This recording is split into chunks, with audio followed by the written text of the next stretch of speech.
Hey,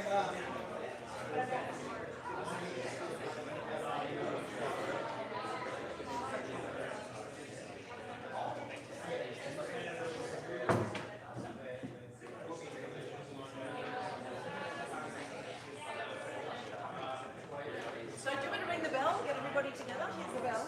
yeah, I'm just going to. Where would you like this?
Hello, hello, hello. Guys, can I get you to come and take a seat, please? Get a coffee, get some pastries, move over to this side.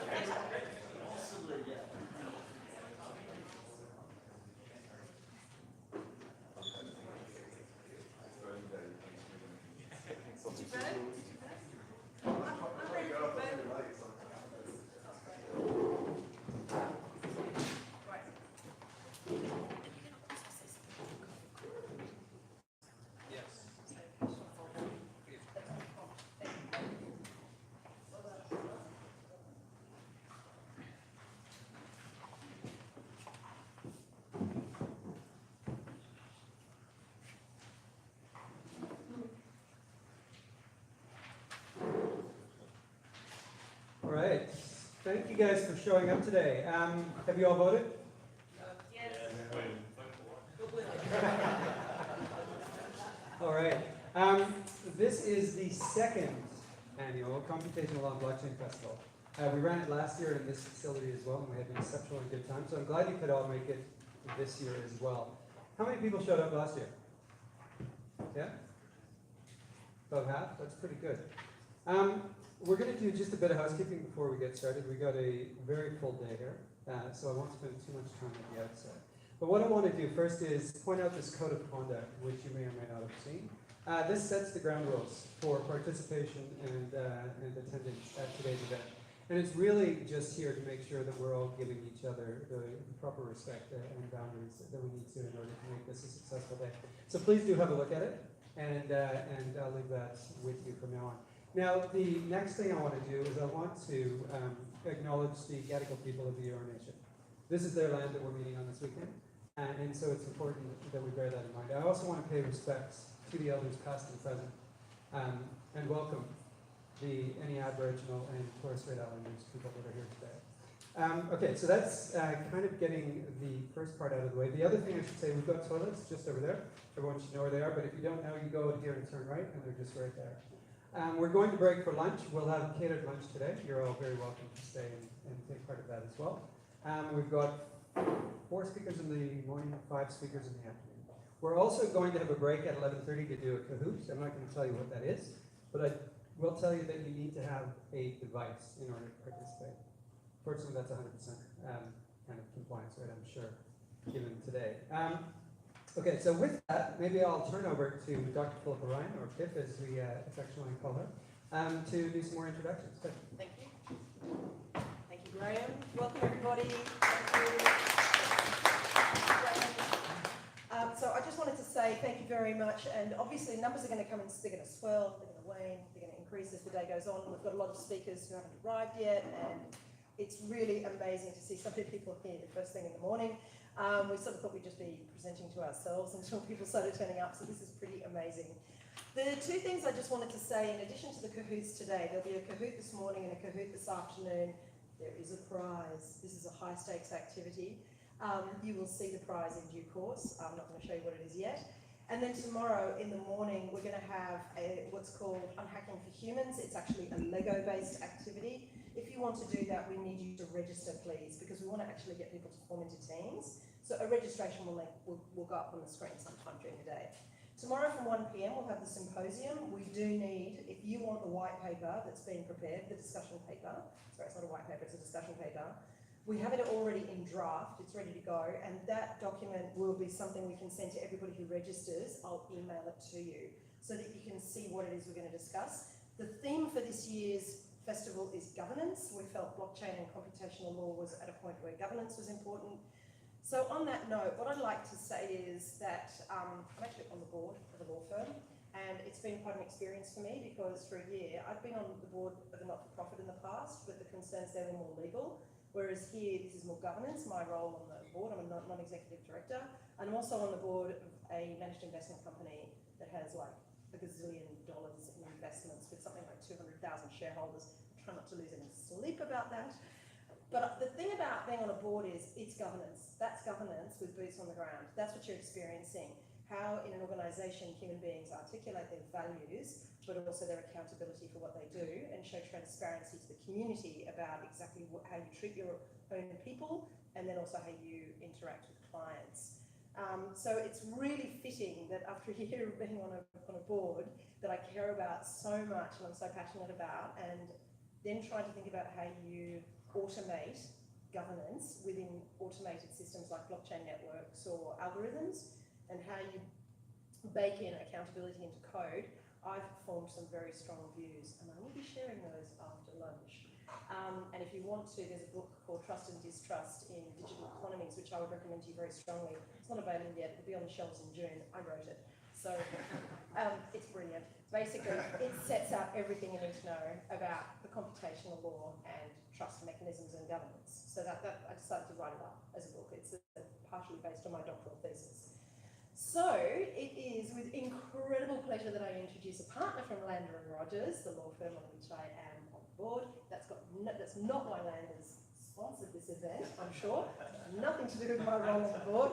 And what we wanted to do is introduce Rob Neely. He's a partner in corporate here in Sydney, but does a lot of technology stuff, not managing the tech at Landers. I mean advising clients who have a technology interest. And Rob's been in this whole space way longer than me and is the expert, so it's a pleasure to welcome you, Rob, and thank you so much. Rob's going to actually say a few words just to welcome everybody to the event on behalf of our very generous sponsor.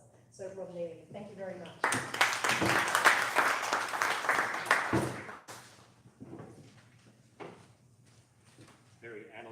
very analogue of me. I've got some notes here. Well, thank you, Pip, and we're delighted as Land and Rogers to be sponsoring this event today. And it's the first time that I've been along, but I'm sure others from our firm will come along in the future. So I'm a partner in the corporate group at Landis, and I head the technology and IP practice at Land and Rogers. And I work in the area, as I was explaining to a few people earlier, so I do technology law, but I'm not a technologist, so there's a big difference. And I know there's a lot of people here who actually know a lot about the technology. But I'm quite comfortable with technology as a concept, and always keen to understand how things work. And I've always, like I'm sure you have, always wanted to be part of a node. I've never been part of a node. So that's the first. That's fantastic. So look, just very briefly, so clearly law tech is coming of age, and so there's a lot of talk about law tech, but I guess more and more it's actually being applied and being implemented, and I think that's what we're about today. And blockchain, I've always thought that's got a natural fit with law, because it is all about trusted source of truth and records, and lawyers are into all that sort of stuff, and it's so important for things, whether it's property or smart contracts, a whole range of applications. So I think it's still in that formative stage, but it's obviously, I think, it has a natural place with law and with regulation. I did my masters at UNSW. Sorry, not your August institution. How are you doing here? Back in the 90s, and so I did a subject then called with Graham Greenleaf. I don't know if you remember Graham Greenleaf. And that was on expert systems, and so this was about how you can program computers to provide legal answers. So really, and I did one on, I think, on the then Trade Practices Act, so I think now the Competition and Consumer Act. And but it was really like a glorified decision tree ultimately. It was if yes, go this way; if no, go that way. And you could program, you could do a simple program to actually get a reasonable answer, to certain types of regulatory questions. So. But I think it's just gone on at a different level of sophistication now, and I guess a lot of it's about data analysis and having large quantities of data which you can then use for legal technology purposes. And of course we've got blockchain and new technologies like that. So it's an exciting time for if you are interested in the technology. I think all lawyers need to be interested to some extent, but I think certainly for those who are training or just coming through now, I think if you've got that dual understanding of the area of law that you're interested in, but you also get interested enough and learn enough about the technology, I think that's a fantastic package. And I think more and more, I think that's what law firms will be looking for as well. So just very quickly, I just wanted to say something about Landers and what we've been doing in this space. We've got some history in this area. We do some work, some volume work for a client out of Victoria, which is Workplace Victoria, and so they do high volume workers' compensation claims essentially. And so over many years, we've actually developed quite sophisticated, moderately sophisticated technology to manage those very high caseloads and do that in a very efficient way. And in fact, the partner who led that group is Genevieve Collins, is now our managing partner, so she is very much in tune with that use of technology to create a better outcome for clients. So in part, I think our not a new focus, but our stepped up focus on technology is partly due to Genevieve, because this is really her thing, but also because the legal, the environment is changing and we need to be part of it. So we've done a couple of things. I'll just mention two things. So firstly, we've set up internally what we call an iHub. So this is essentially it's an internal development lab, if you like, which has got lawyers and technical people and business managers, and it's about developing new applications and new ways of doing things for clients. So it's done in collaboration with clients. So it's about solving clients' problems essentially. So this can be these can be relatively straightforward in terms of information sharing, but we're also looking at some quite innovative ways of adding value, if you like, to the clients. So that's an exciting thing. And so officially it is to work jointly with our legal teams to design and develop digital solutions that automate legal processes internally, so it's how we do things internally, but also to co-design with our key clients to innovate and implement solutions which truly add value to them. So for us as a law firm, it's all about better service and efficiency. So that's what all this technology is about for us. That's our interest. And we've also done a couple of other things. We appointed a very good person to our board. Well said. Okay, you're saved. So we appointed Pip Ryan. Is that 12 months ago? 12 months ago. 12 months ago. So Pip was a very good get for us, and I think we had to fight a few other interested firms who were keen on getting Pip on the board. So but Pip, obviously, with her interest in law tech as well, so that's added to our focus. That's helped us in our focus on technology. And I've mentioned. Sorry, I will say one other thing. We've got a couple of partnerships. One with the so a number that are on the screen a moment ago. So the Sydney Legal Hackers. And also the York Butter Factory. I don't know, has anyone heard of the York Butter Factory? So they're a startup lab which is Melbourne-based now, but I understand they'll be setting up in Sydney as well. So they do a lot of early stage startup work, so people can go there and then they're assisted by all the various specialists there within the YBF Ventures who can help them bring their ideas to fruition. So we are partnering with them, and we've actually set up within YBF in Melbourne a law tech hub. So this is actually like a little part of what they're doing, but this is specifically for developing apps or developing technologies in the law area. And so at the moment we're actually looking for applicants for those who would like to spend free some time with YBF within this the Law Tech Hub, and I can't remember whether it's a month or 2 months. So it's having the benefit of being within this environment and having all that assistance in trying to develop those ideas.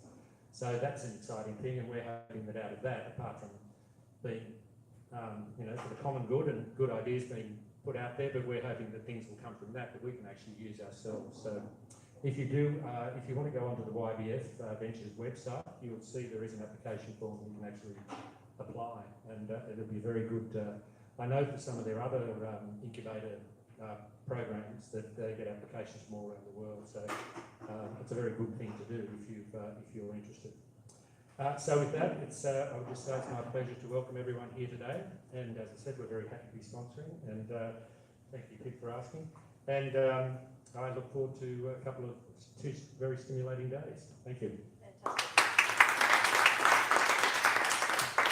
Can I say something about the journal? Can I just have that? Can you pass me the prop I gave you? It's actually Graham's. I just wanted to say something about the symposium tomorrow. Rob, thank you very much. And that's a really, really lovely intro to talk about the fact that Landers is actually wanting to invite people to come and take advantage of giving some legal advice, because I do have a very strong sense that legal advice up front can be useful. People often think lawyers are just squashers. We can be enablers. I know I've told this story a few times, but when I met Vlad Zamfir just before they launched the Ethereum project in December 2015, this is before they made $36 billion in 3 months. He said, I said, what legal disclaimers do you have on the website for the Ethereum project? And he showed me, and it said the legal disclaimer, there were two. It was play nicely, don't be a jerk. And then there was another one, you're responsible for your own karma. And I said, no, they're not really legal disclaimers, are they? They're more sort of like a moral imperative, they're like a call to action for your emotional commitment to this. It's not really going to let you off the hook. And he just said, what, off the hook from what? There's no law here. This is lawless and trustless. Anyway, yeah, it was quite funny. I sort of gave him some advice. The next thing I know, their website changed, and now the legals look a little bit like my really bad legal advice, which is hilarious. So in relation to the symposium tomorrow, which will start at 1, we will be live streaming that, and it gets live streamed globally. And we have students from UTS, who I want to quickly introduce now, and from elsewhere. So I've got a bunch of amazing people here. Can I just start with Taylor and Luana, who are UTS, and Ben, who's got the camera. Can you guys just sort of stand up and wave? Okay, and then I've got 2 people who are part of the research team for the international standards blockchain work that we're doing in Standards Australia. I'm the chair of the Standards Australia Smart Contracts Working Group, and we've got the most amazing research team, and that includes Millie Watt, who's at the back, and then we've got Chris Young, who's just here. Chris, you want to put your hand up? These guys are actually experts now on blockchain, because they've been doing research for so long for international work. They are part of the international research team for smart contracts. So they're here this weekend to assist with note-taking, mainly at the symposium tomorrow from 1 till 2:30. The discussion report that they took notes on last year and that was published went into the Stanford Journal for Blockchain Law and Policy. It was published in 2 parts. There's a number of people here who contributed to that. Everyone got credit in the end. And that is the first part. The publication for the Sydney node's work is in there.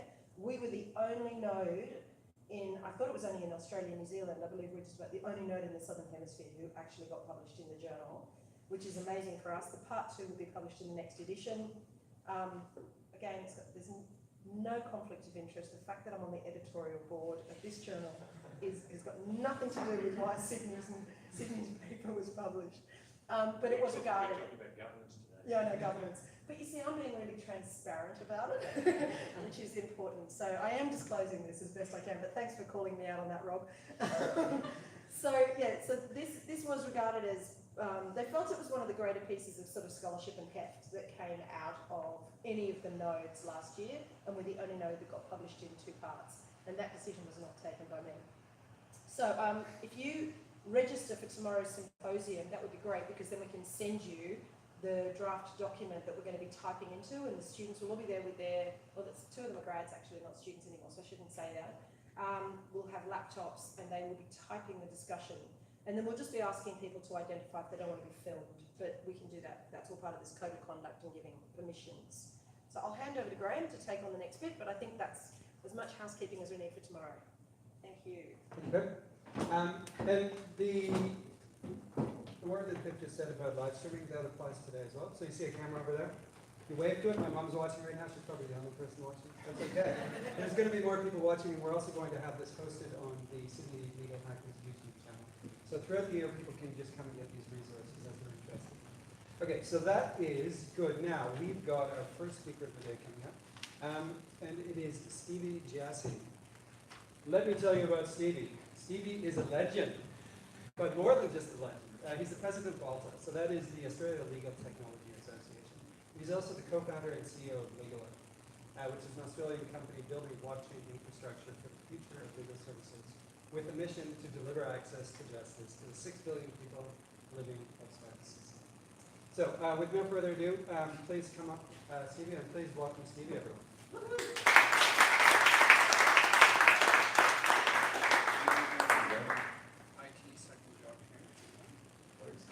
Actually, I think really here today to ask if you want to be on our board. So. Oh, can I just say something about Stevie? This is a point of order interruption.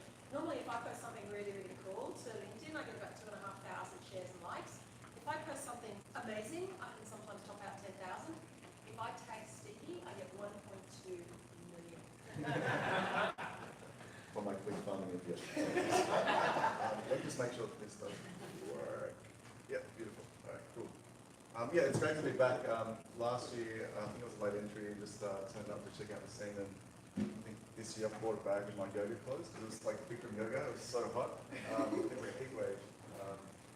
But Nelson Mandela's got a quote where, I'll paraphrase, but it's returning to somewhere that's kind of unchanged to see how you yourself have changed. So this year it's quite interesting to come back, and it's 1 year on from the symposium and all this kind of different talk about where blockchain technology was at ICO, and whatever else.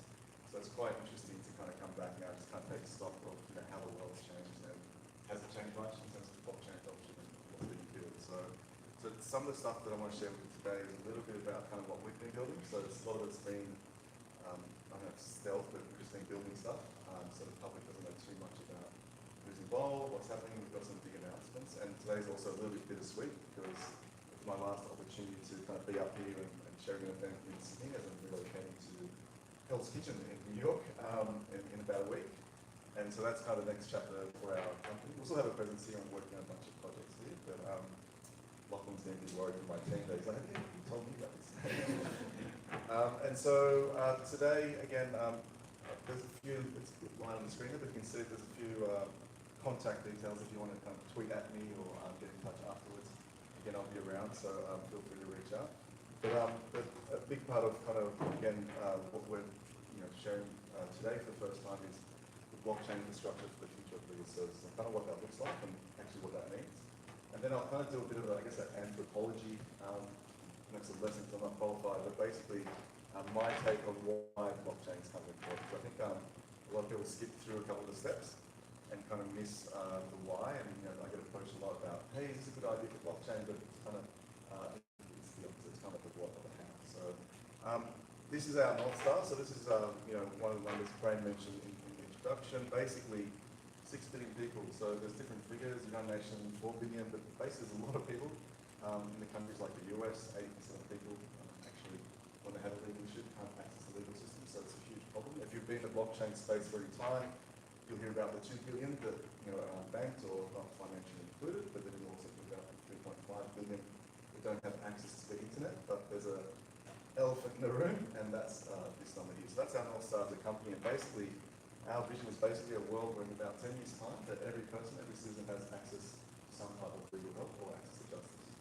And our mission in getting that done is basically using blockchain as a facilitator. So we see the opportunity to actually create a new operating system for the legal industry, and that's kind of a little bit about what I want to share with you today. So a big undertaking, so we've brought on some of the biggest names in the world to try and help us do this, and basically a bit of a mixture from the blockchain world, from the legal world, from the tech world. So Jeremy Lamb, head of product from Amise Go, Ross Edwards, the payment architect from Ripple, Christian Sutherland Wong, who's the head of product or was at LinkedIn, and now the president of Glassdoor.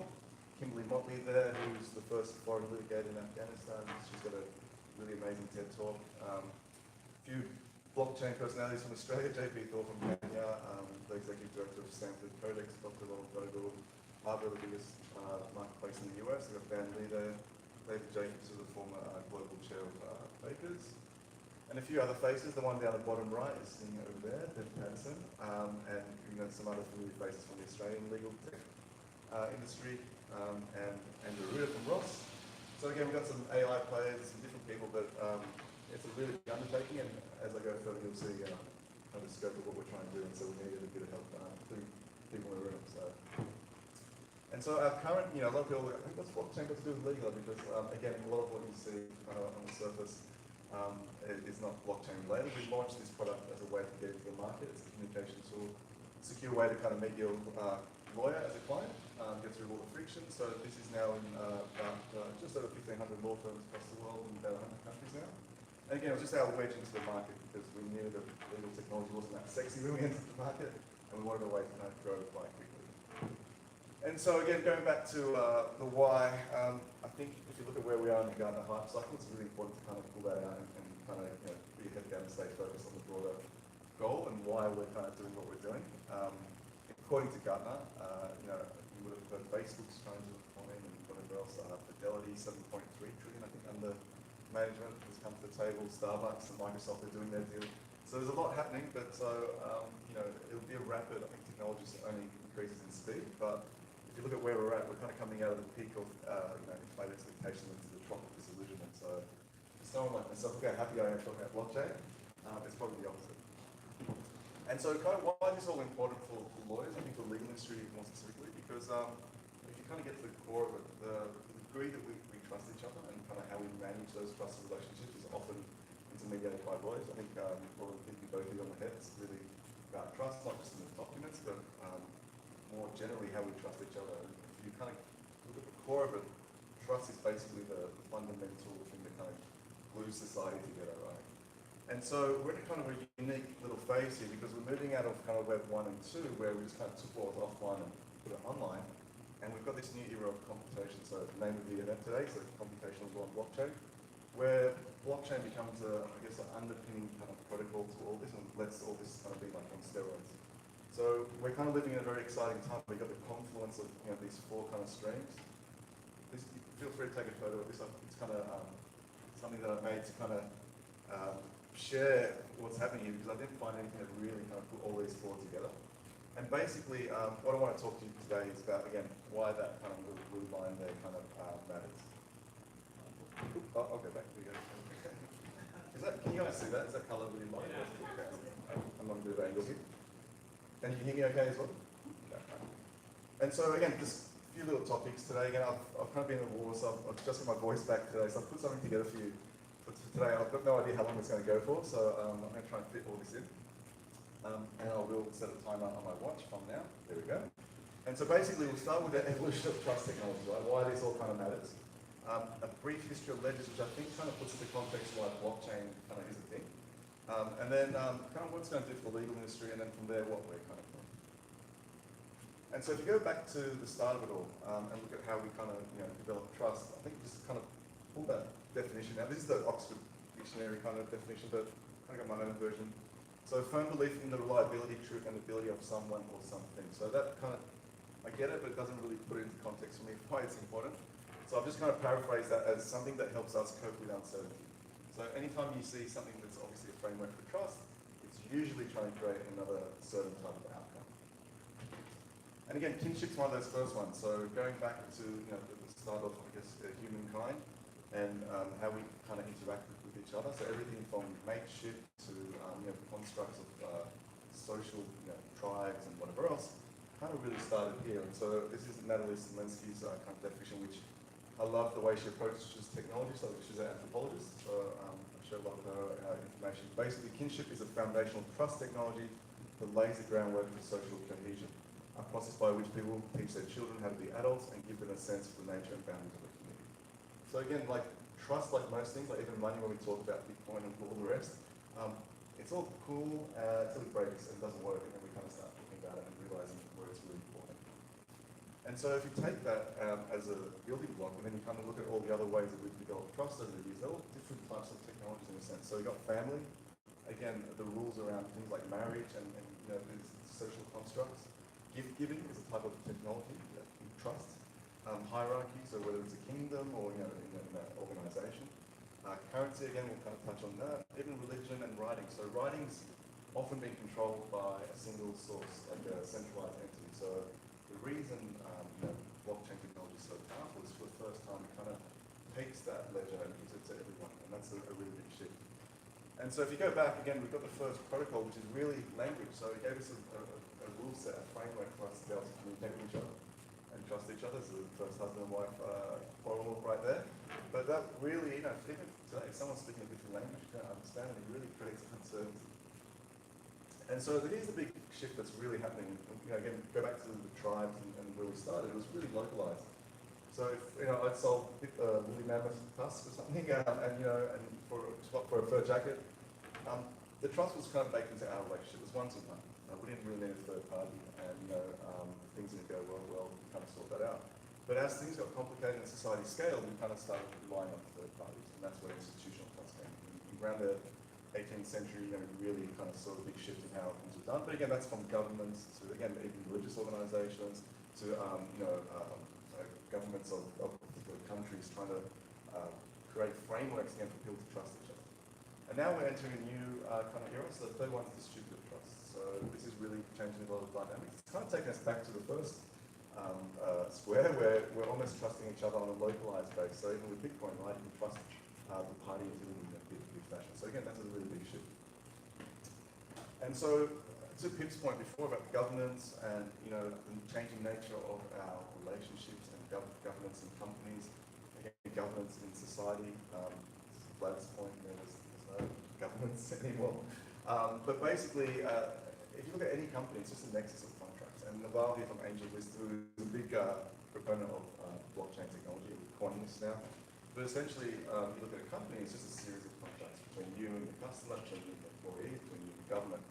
So these are becoming autonomous, and it's really changing the nature of how we look at organizations, what's the nature of trust in these organizations, what can be governed, what can be binary. So it's asking a lot of important questions. And again, I don't think we're at the point where we've got a full down, but maybe the closest version of that is probably Bitcoin, where it acts like a bank where you store value, you transfer value, but there's no CEO in a sense. There's no, the CEO is not there. If there's no bank till, there's no security guard, and do all the things that it's meant to do. And there's a bit of governance, it's still off chain a little bit, but there's still a construct of governance there. So again, going back to, I think for lawyers, I've really like this kind of snapshot. It's going all the way back to the first, you can call it contracts, but this was for a really important agreement. It's actually beer production. So they the necessity of humans.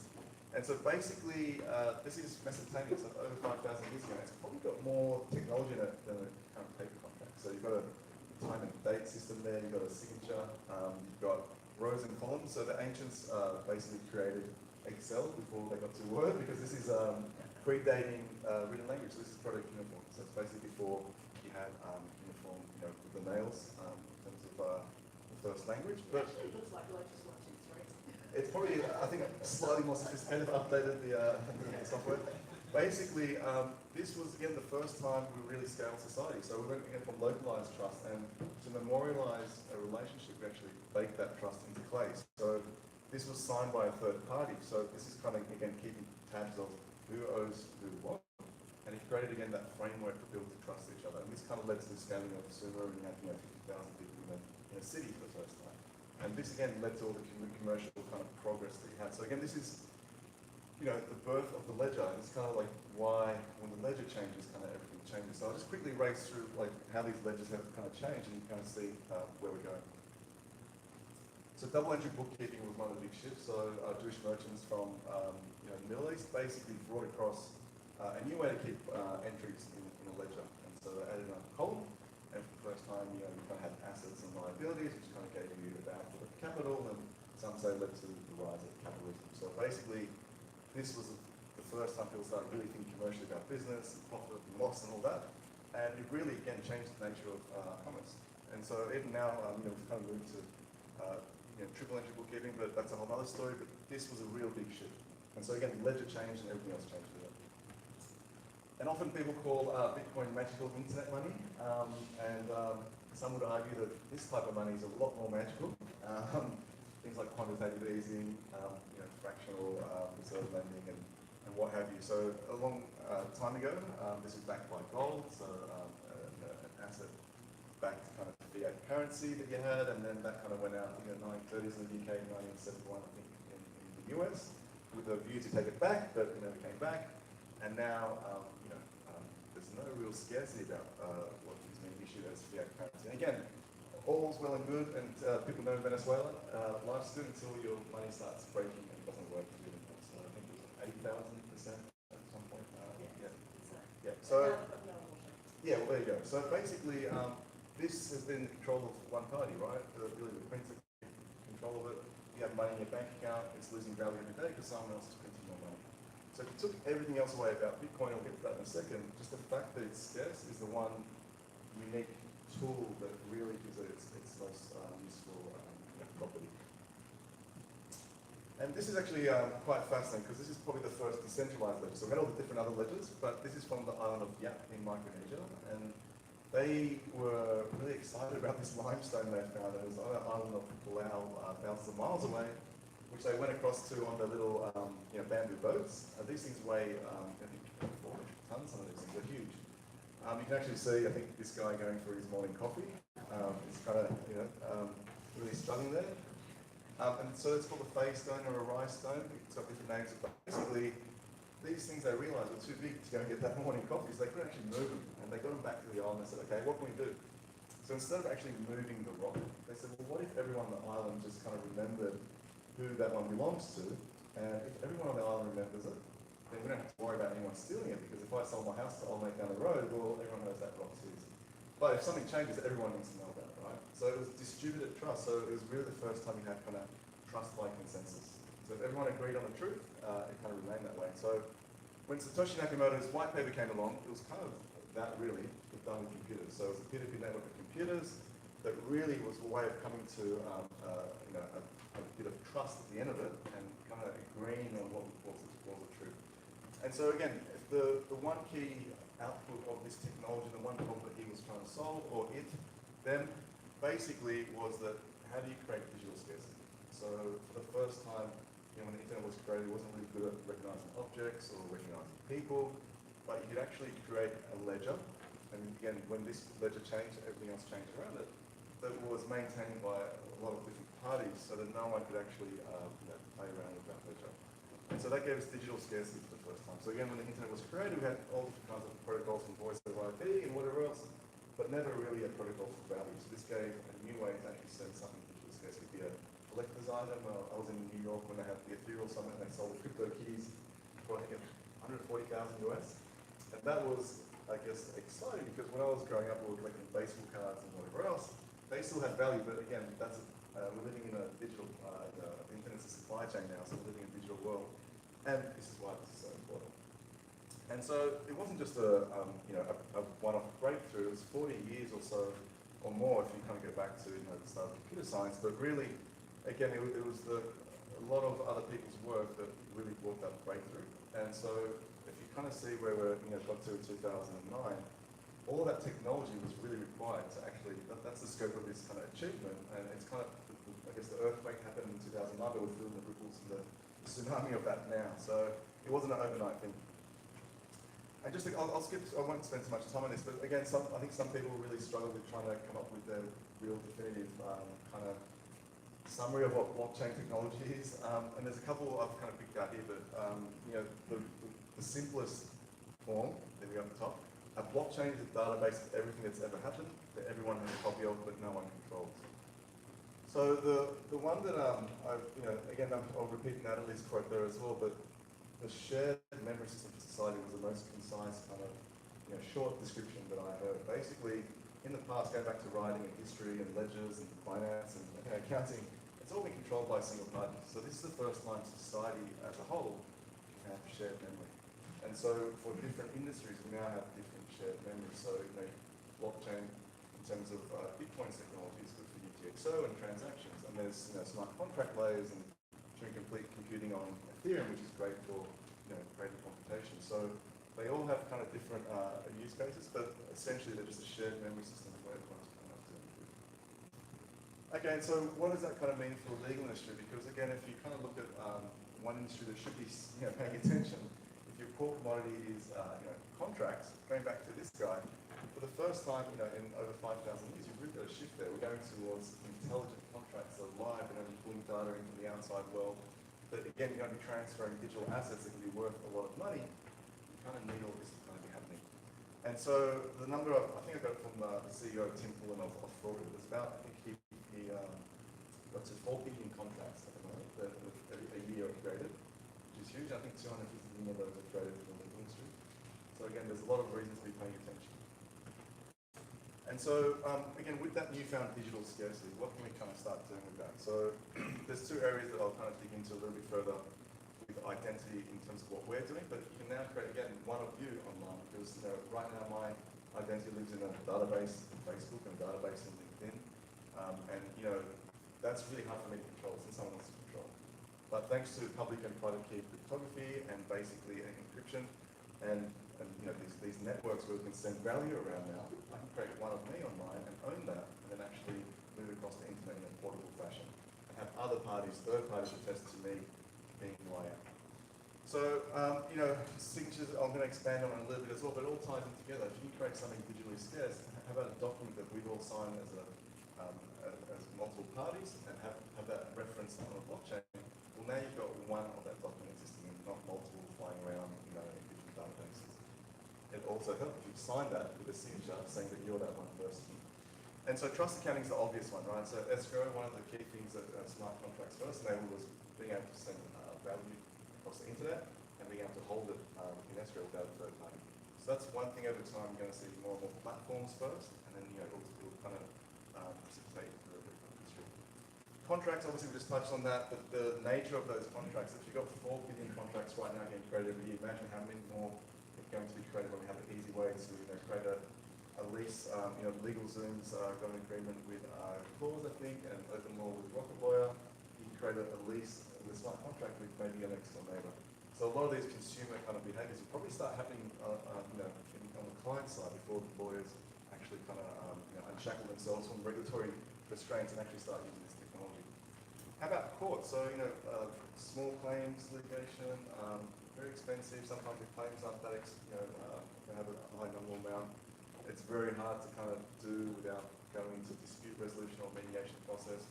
A lot of that can now be automated and done again through smart contracts. So the hopefully ease the burden on courts. A lot of it's going to be automated again in platforms where there's disputes, like eBay went with Monterey a long time ago, and that wasn't fully automated, but it was a dispute resolution platform that was actually an alternative dispute resolution process.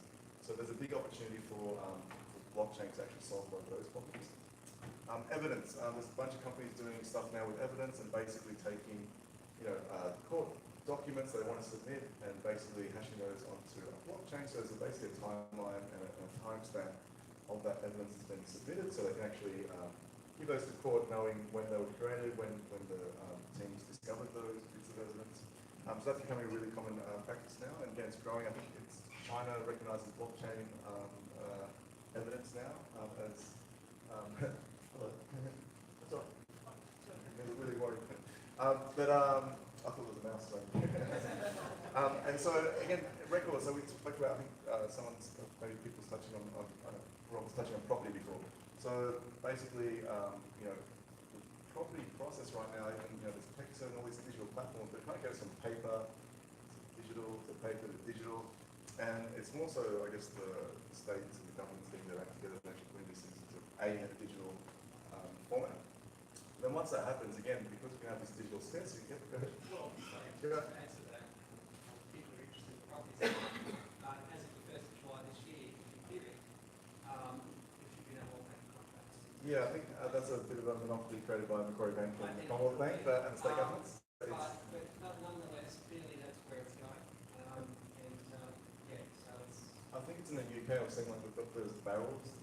They literally have like scrolls with property titles still like really archaic, right? And someone has to go in and kind of pull out the real barrels. It's like maximum smart stuff. You would have to all the rest of Yeah, it. yeah. Just to get to the lot.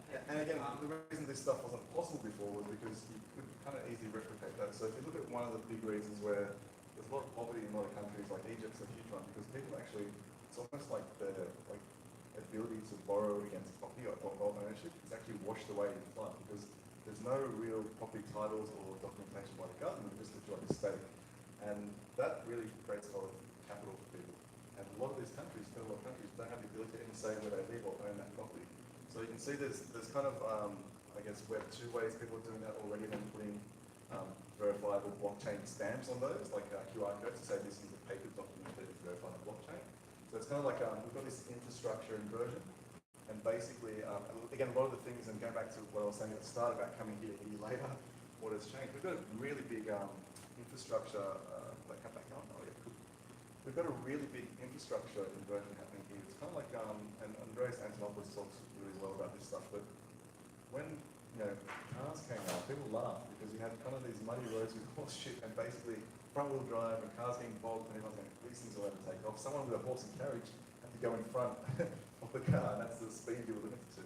It's a bit like cryptocurrencies right now. So we got all excited about this kind of infrastructure that lets us send money as a message and an instant protocol peer-to-peer. But then I got to wait 3 days and get KYC and kind of send money from a bank and BSB it to or BPay it somewhere. So we're kind of going back to this old infrastructure as a bridge to kind of get to the new one. So the new one exists there, but right now we're not ready to flip it around. So when roads came out, the horse and carriage could run on it. That was beautiful. Scooters, bikes, and all the rest. So when the infrastructure changes, then everything else will kind of change. So it's a slow process, and it's probably what's really holding the legal industry back. You've got old infrastructure, old DNS, and my Outlook is integrated with my Windows XP and whatever else. If I change that, then everything falls apart. So when infrastructure takes time, that's why technology always sees cool things, on next web and whatever else. It takes time to come to market. And so the last one is services. So again, going into this new age of peer-to-peer, services, you're basically going to see these new business models. Again, removing intermediaries. The value can now be transferred between the parties and not a third party. So a lot of platforms, you've got 20% going out of a relationship. When I get an Uber, Uber gets a lot of that money. So some of the early examples, again, of blockchain technology, smart contracts, just really, some of them are proof of concepts, so they're really getting some legs. This one was done by AXA. It's basically travel insurance. You go and buy a policy. There's an oracle that knows when the flights are delayed, and if you miss your flight or if the flight's delayed by more than 2 hours, it'll make your days around. So think about the admin overhead that gets rid of in terms of you going to a call center, then going to an accounts department, waiting for the approval. It's not instant, right? And so there's a lot of pushback on you can't do this for everything, but you can just build layers, it's software, right? You can build layers, you can have someone there as a third party approving, the Oracle's information. So Sagewise in the US is working on cool technology to have an SDK around smart contracts. So if you have something like DAO-Hack, you actually can enforce one. So again, it takes away the complete autonomous nature, but it adds value where the autonomy needs to come occur. And so we kind of went through how this all kind of works. Again, it's a really cool early use case. I think it's busy.axa, so if you want to check it out. And so then there's platforms. So basically, we're going back into, again, we have localized trust and kind of institutional. Distributed trust is really allowing us to go back into kind of relationships that are peer-to-peer. So again, a lot of the value in these platforms like Facebook, I'm a member of Facebook and I'm being used to sell advertising. So what if I was actually incentivized when I posted content and earn some kind of reward myself? And so these new business models are popping up. So this is an example of an Australian company called Kenya, and they've done a peer-to-peer marketplace. So it's like Freelancer or Upwork. But when you find someone there, thanks to escrow, so smart contracts, thanks to cryptocurrency and actual decentralization, you can create a new type of entity that the value is actually maintained between the two parties in that sector. Right? It's not that expensive to deploy software, but then you kind of need a community to come and maintain their lives, dispute security. So in this case, you're only paying 1%, so it's actually 20 times cheaper than platforms. And so another example of kind of where the pressure of the kind of government gave way to new types of business models. I think this was in Texas. There's a state ordinance around fingerprinting and a bunch of other background checks for Uber. And a guild kind of formed, and basically this was like a peer-to-peer Uber. So the drivers themselves were getting paid by cryptocurrency, and it was peer-to-peer, right?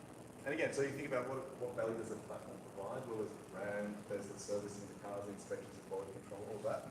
And so there's new ways of kind of bringing this to the market and people coming together. And actually, again, if you can keep that 20-30% of value from the platform, you can actually deliver value in different ways. And so, okay, so kind of race through all that in terms of the why, but kind of this is a little bit about what we're building. Again, a lot of the stuff I'm sharing with you today is kind of for the first time, including I was sharing with you the advisors, people working with us. It's, happy to talk about it and do everything else, but it is the first time I'm kind of showing people. So, we're building the blockchain infrastructure for legal services, digital legal services, and what does that really kind of mean? So, basically, the existing blockchain, even Ethereum, they have the largest community of developers, but unfortunately right now it's kind of operating at 15 transactions per second. And that's just growing pains, right? So there's, there's a proposal for Ethereum 2.0, there's other platforms that have evolved since, like EOS that solve some of the problems, but kind of you have this blockchain trilemma, so you have, EOS with increased speed now, but like a lack of decentralization. So what Ethereum's trying to do, which is taking a lot longer and they're being a bit more diligent, is basically trying to create a way to have decentralized computing for everyone. This computer is really a global computer in the world. EOS has 21 block producers that are kind of visible to public and government entities and can be shut down, so it's not very decentralized. And there's also a very limited amount of people kind of benefit from that as well. So they're kind of slow. When they're slow, they become expensive. So again, the Ethereum network really slowed down with the virality of one game that took 30 years. And so these are still growing pains. And then you've got public blockchains with a lack of privacy. So for the legal industry, that can be obviously a bit of an impediment. So we're trying to solve that with basically creating a new blockchain infrastructure for the legal industry. Going back to the shared memory systems in society, we're creating that shared memory system for the legal industry. And we call it the actual blockchain legal OS, because we're creating basically a new operating system to capture that move from the paper and archaic contracts to digital contracts, but also facilitate these new types of services, and I'll show you kind of what our first project is in a moment. So this whole ecosystem basically is a substrate, so a blockchain, and then the tooling around that blockchain to actually help you create new types of services, digital identity that you own, and obviously that community is working towards being run by a foundation, so it's all open source. It's a public infrastructure, it's permissionless. We're also working on ways to bring in zero-knowledge technology so you can actually create private smart contracts. And again, on top of that, the ultimate output is dApps, so decentralized applications, or actually taking this technology and injecting it into centralized applications. So going back to having digital scarcity, you can actually now inject that into any system, any organization. Even with like plasma technology, you actually have a completely private database, transacting digital asset that's actually outside and is given that you have infrastructure that is in no one's control, right? So there's really these internet, all these blockchains are going to become an internet of blockchains. They're starting to connect together and creating this new type of decentralized internet. So it's pretty exciting. But again, we want to focus on creating one that's specific to the legal industry, and this is what you're now seeing. Yep. Are you building this on top of an existing product, like an open source project, or are you building this from scratch? No, we're kind of, again, I think with this type of technology, that's kind of dangerous. It creates more problems than it solves. So we're using time-tested, I guess, the most time-tested protocols at the moment. So we're using 10-minute core as the base. So we'll interact with the Cosmos network, and then we've got an EVM on top, which will be optimized for smart contracting for the industry. So basically, think of it, it's actually a side chain to Ethereum. So we don't want to move away from what people know, from the tooling, from the large developer community, from actually what's already been built. And interoperability, that's the biggest thing. So basically, both our network and consensus stack will talk to other networks quite easily, and having Ethereum on top means that you can actually create smart contracts. So Ethereum itself is moving to WebAssembly, so very soon you have a protocol that basically is being developed by Microsoft and Mozilla and all the rest. And so you'll be able to kind of have more versatility from solidity in terms of creating smart contracts. And again, it's just an evolution. So again, going back to what we want to ensure is that we have a real stable consensus mechanism down the bottom. It's proof of stake. But then I'll get to that in a second. But then on top, we want to make sure, again, we've got something that is widely appealing and interoperable with all the other platforms. And so again, just to compare, it's probably help your question, but basically just to compare with the current state of Ethereum to what we're building. Ethereum is doing 12.5 transactions per second on average, and our big blocks will be able to do 200 transactions per second. But then you can horizontally scale that, again, using Cosmos Hub and a bunch of different mechanisms, side chains and what have you. You can horizontally scale that to basically infinite scale. And so the big difference is the finality. So we'll have 1 second blocks. In the first 2 years, the first year we'll be running at 5 seconds, just to make sure we don't have to be too centralized while the network's growing. But we'll, right now on Ethereum, you have to wait minutes and 6 confirmations, but this will be instant now, just given the consensus algorithm that we're using. And obviously that makes things a lot cheaper. When you have traffic kind of moving to a side chain, again, you can focus on an industry, you can improve and optimize the business logic of that virtual machine for, again, the operating system for that industry, which is kind of what we're trying to do. But then your transactions become a lot cheaper than something you're sending on Ethereum where someone might be sending $1 million and I just want to update my profile on my decentralized application. So having a specific industry blockchain really helps kind of evolve some of these technologies and create again an operating system that's suited to that industry. And again, the big thing we're really trying to work on right now is zero knowledge technology, so you can actually have private smart contracts on public infrastructure. Our view is that the public infrastructures, again, really hold the key innovation that blockchain has facilitated, and that's going to lead to growing open source communities and communities of developers, and we want to make sure that we can actually foster that. And so one thing that's missing from a lot of, I guess, the private blockchains is they kind of do the walled garden again, and they're very exclusive. So, yeah. I don't mind that you use the term legal industry, but we often talk about the legal profession, meaning those service providers who actually carry a practicing certificate. Are you contemplating including those who don't have practicing certificates but are actually providing legal services? Yeah, so this is a completely permissionless network at its base. So it's like, just think of it as an Ethereum for more. But on top of that, there's other services that come on, so the legal ID to self-sovereign identity solution, which I'll get into in a second. That's where you'll be verified and again, Including that element. yeah, so at its core, it's basically a public blockchain for the legal industry, which is acting as a side chain to Ethereum.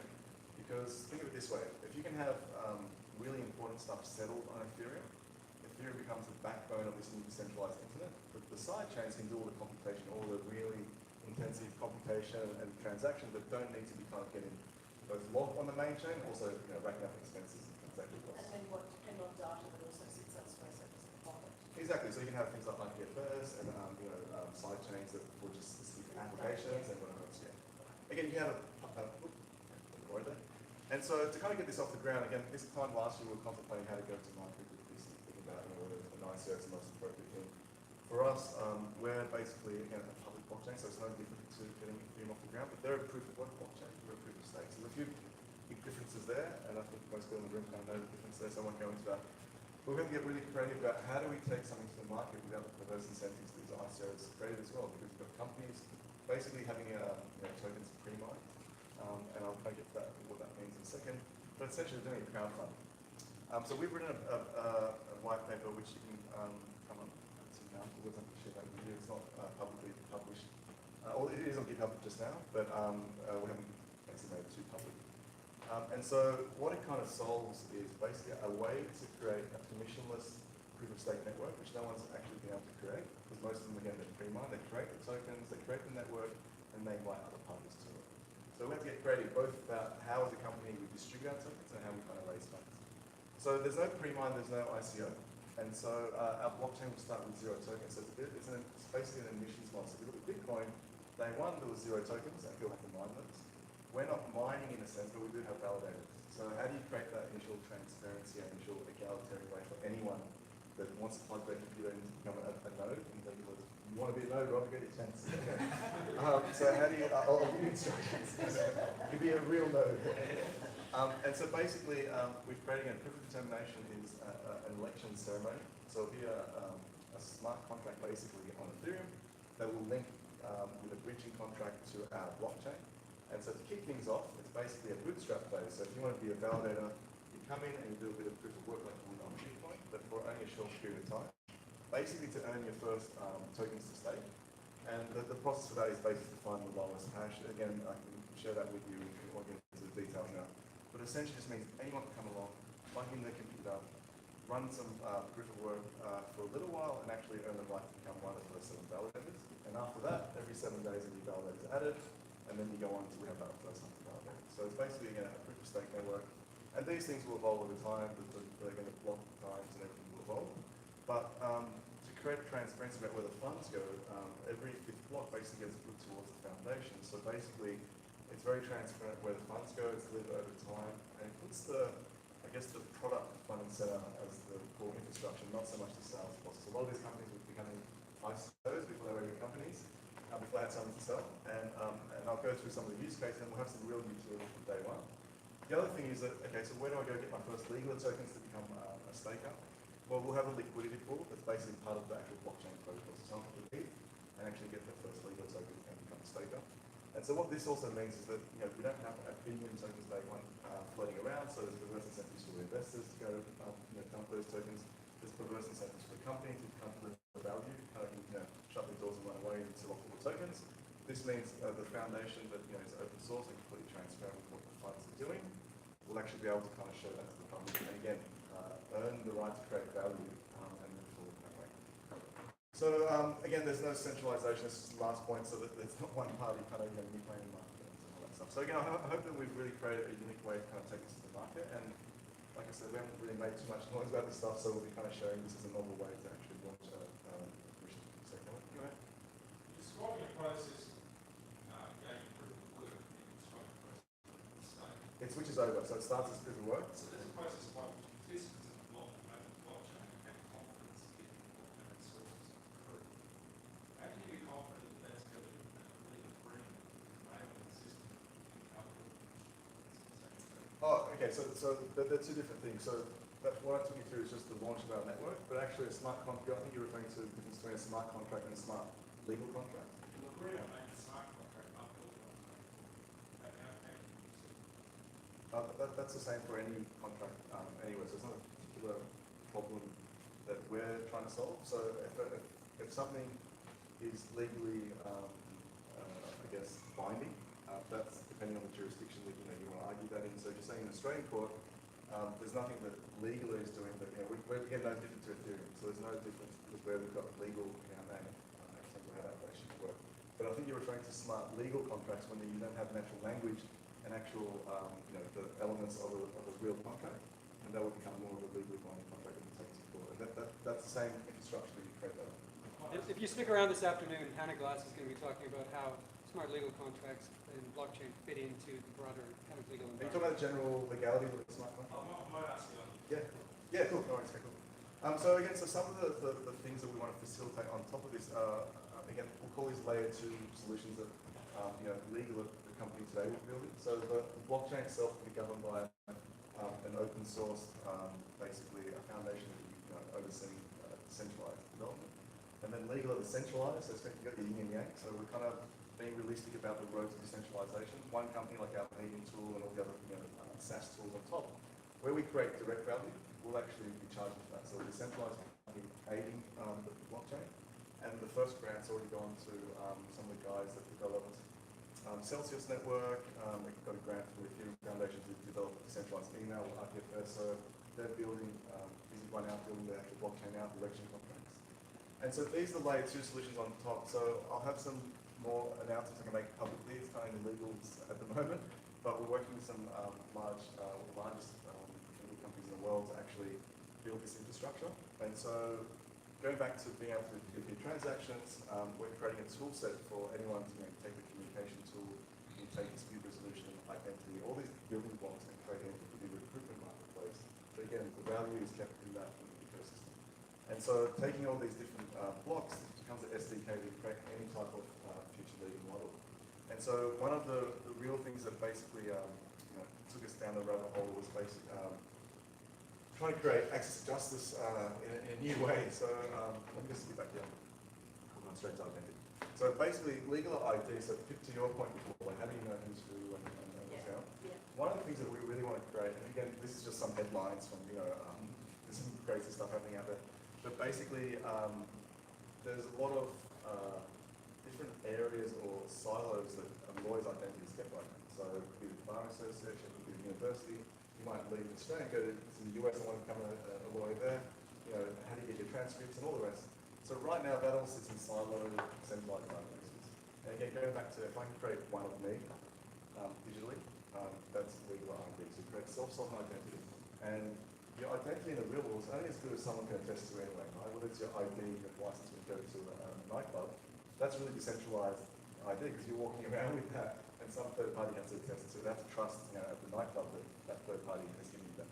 So we're trying to create full provenance for the lawyer's identity on the blockchain because what's going to happen is the shift in universities are going to start giving out. University of Melbourne's working with block certs and few companies. When you get a degree, it'll be issued to you. You'll own that, not the school, not the database. They'll verify that they've issued that to you on the blockchain. So you can go back to that digital scarcity, the same way you can buy the kitties and there's one of that. It can be one of your degree. And that can be verified by your employer, be verified by a network you're signing into to actually give legal advice. And the next stage is to actually bring on bar associations, law societies to say, well, do you want to verify this person? So at the start, legal will do that as a third party. But every centralized platforms can use this because that's a big part of when someone signs up, they're going to discover legit. And so this is a way to do that. But again, it kind of dovetails into the electronic signatures. You can sign as a verified party. And we've got some other pro bono stuff going on there, which I'll show you in a second. Can I give you an example of that? Yeah. I've got my law degree here at UTS. I have been at UTS as an academic for 5 years. I have to prove that I have that law degree to UTS. To UTS, So the organisation that conferred the degree, I had to prove to them that I had the degree. And then, when I applied for my promotion to senior lecturer, I had to reprove that I've got the same degree. Yeah. Now, I'm sorry. And imagine that's in the same place. Imagine you went somewhere else. It'd probably be easier. And this is at the University of Technology. Yeah, there you go. Irony. The irony. And that's it. So these are problems that everyone's trying to solve in this space. But again, it really comes from being able to have that visually scarce view. And so that applies to all kinds of things. So imagine, imagine that you're basically a lawyer going for a job or someone can verify on the spot. Imagine you're a client. You get KYC once by one party and you use that across all different types of services. So if you get KYC by one law firm, then you have to go to the next law firm and stuff.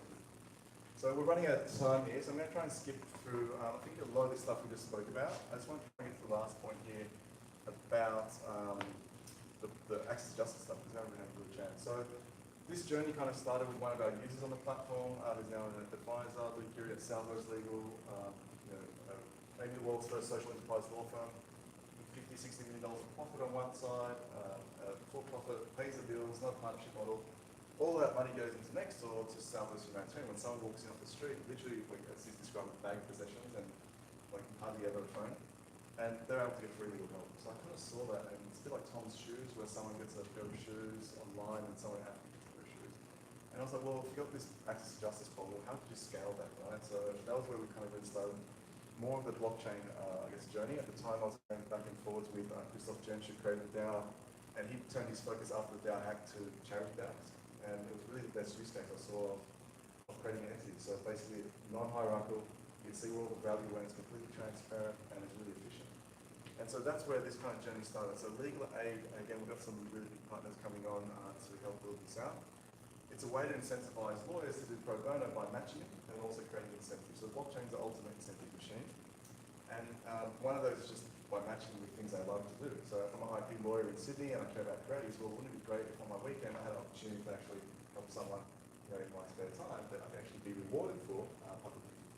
Just on that, you could partner with the Arts Council of Australia, because they're basically doing pro bono for creators to make your partner. And so that's one of the phases. And the other side is basically just trying to get money to where it's needed the most. So crowdfunding on blockchain, you can trace the first time donor to recipient, you have transparency over that whole process. So we're basically creating two arms. This one is again the pro bono matching and bringing organisations to help kind of connect disadvantage and tracing that. And the other one is actually the belief that I can go tomorrow and say, hey, I need to raise $1 million to sue the council because they've been led into my water, whatever it is. And I can do that through the power of the crowd, but actually I can see where that money goes and the legal services rendered at the end of it, all on chain. So from my donation to when the law firm renders that work, it's all completely traceable on the blockchain, and the outcome of that is also very clear because you get updates and you're into the money. So that's kind of one of the ways we're kind of building transparency. And then one of the things I think this time last year that wasn't possible was for me to come with a credit card and donate to one of these dApps without actually worrying about going and going, hey, right now I have to go to an exchange, learn what cryptocurrency is, do the YouTube rabbit hole, go to an exchange, get KYC, do my BPay, come back a week later, and then donate. That's just not going to happen.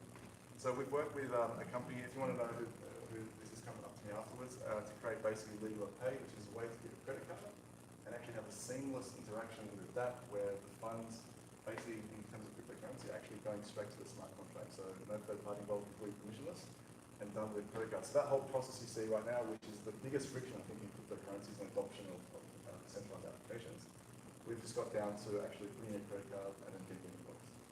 So again, this stuff will be going, basically the network we're aiming to go live with. We'll be finished in 6 weeks, bit of testing, aim to go live within 3 months. And then these are the first tools that we're on start.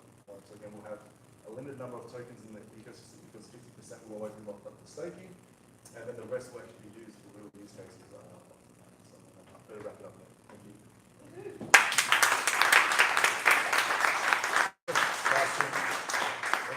I can see like lots of lawyers in the crowd. So if you are a lawyer, we have this global community called Blockchain for Law, blockchain4.law, which Jonathan Hatcher is a member. If you're getting there. Yep. And so again, it's growing into a really awesome global community. Everyone's just kind of really passionate about sharing this kind of information. So thank you. Thank you, Stevie. All right.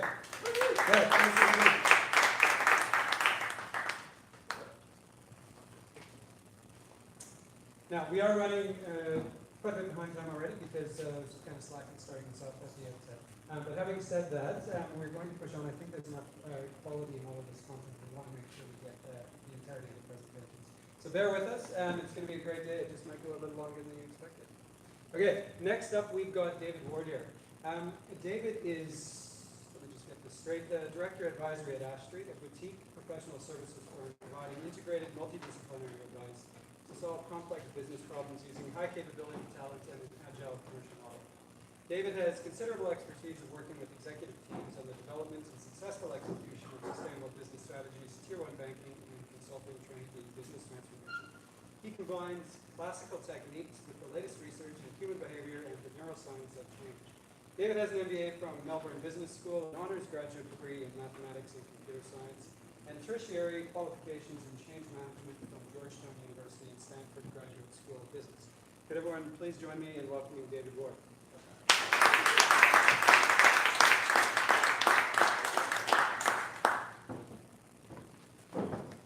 Now, you've got something in there, you can put that down. I'm going to have this to you, and this to you. I'm going to such a presentation.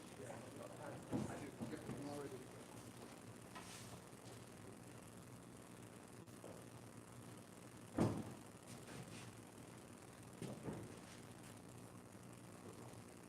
So just while we're starting, getting the presentation up.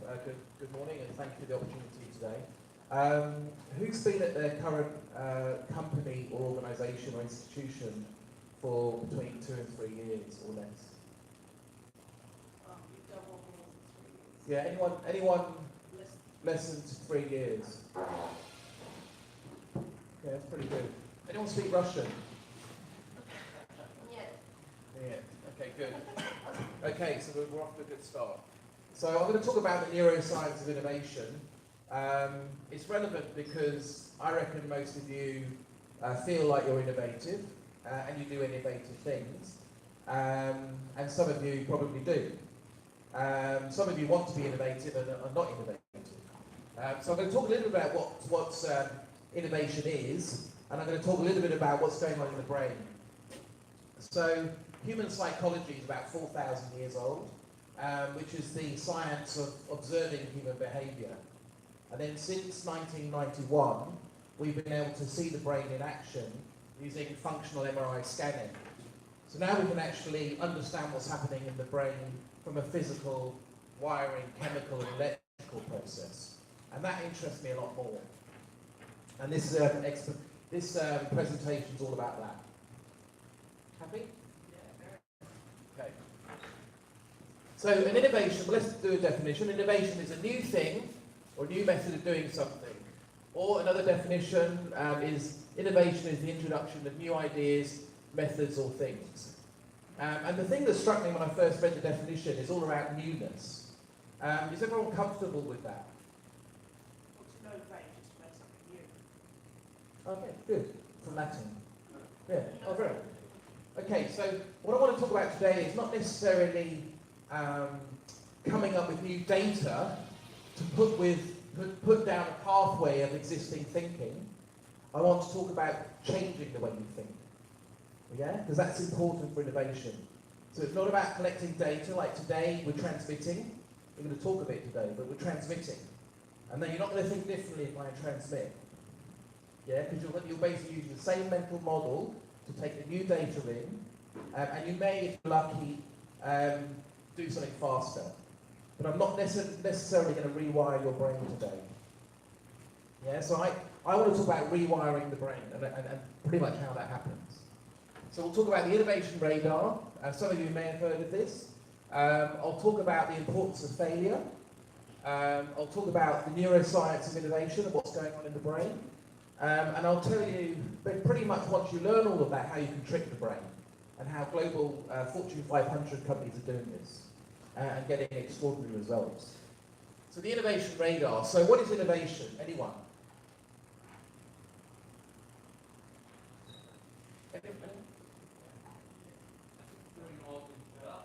Old things better.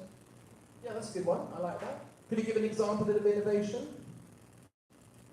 Just any example. Oh, that's innovative. What is it?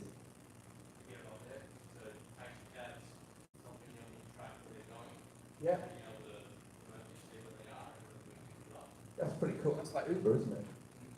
Yeah, a little clue. Any others?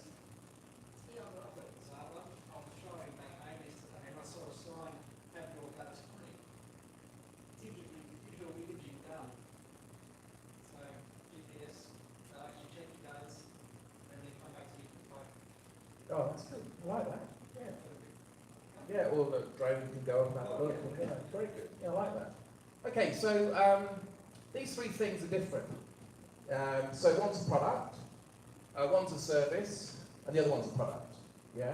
And when I speak to most people in startup land, because I work with a lot of startups, most people concentrate on the product.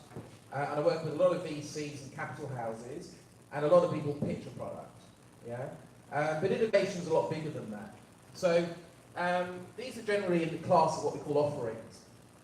And some researchers, and I met them at Kellogg, but I'm not sure they originally started at Kellogg, basically came up with 12 dimensions of innovation. And pretty much around what it is, which is what we're talking about now and most people talk about. Another one was about who it's directed towards. Another one is pretty much how it works. And then the final one was where it works. So they came up with this sort of wheel.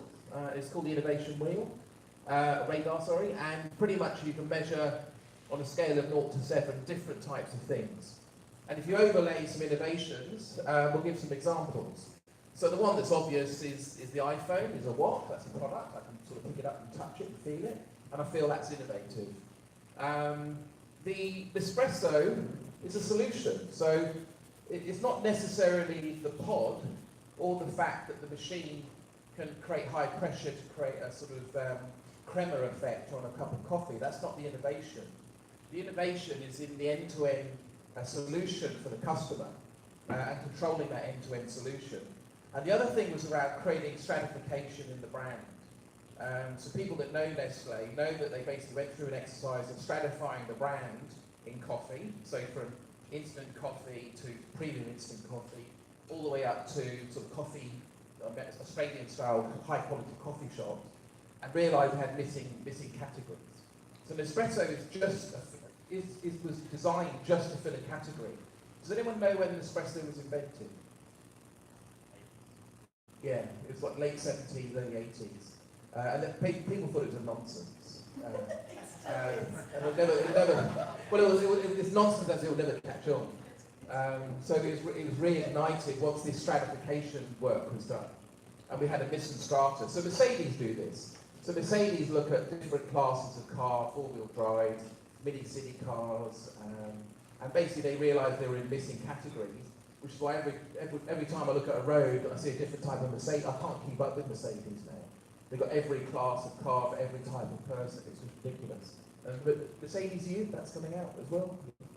Another one is Starbucks. So let's talk about Starbucks. So Starbucks wasn't around about coffee. Do you remember the famous phrase, what Starbucks is? What's the Starbucks innovation? Sorry? That's a good one, yeah. So has anyone heard of the third place? Okay, so when Starbucks was invented, one of the phrases they coined was the third place. So you had home to socialise, you had work to socialise, and Starbucks became the third place. So this is the third place to meet. And Starbucks is about the inexperience in the meeting place, so the experience in the meeting place. It's not about the coffee. Anyone that's Australian that's been to a coffee shop knows it's not about the coffee. Definitely not about coffee. And they tried to enter Australia, and apart from the tourist locations we've got, we couldn't cut it. So Starbucks is not about coffee or sandwiches or paninis. It's about creating that third meeting place, and they're pretty good at that. And sometimes they're too good at it. So you can go in with your Apple MacBook Pro in the morning, buy one coffee and stay all day with free Wi-Fi. And that's part of the downside of the coffee shop. But you can start measuring Starbucks on different dimensions. They're really good at the customer experience, really good at brand, and really good at presence. But what happens if I'm in charge of strategy at Starbucks? I might have to sort of look at a new dimension. So if I want to be really, really good in another area, I can make that part of my strategy. So if I'm really poor in supply chain, I can start some specific work to get better at supply chain. So this tool is moderately useful to understand where you're innovating. So the first lesson to learn is that innovation is more than a product.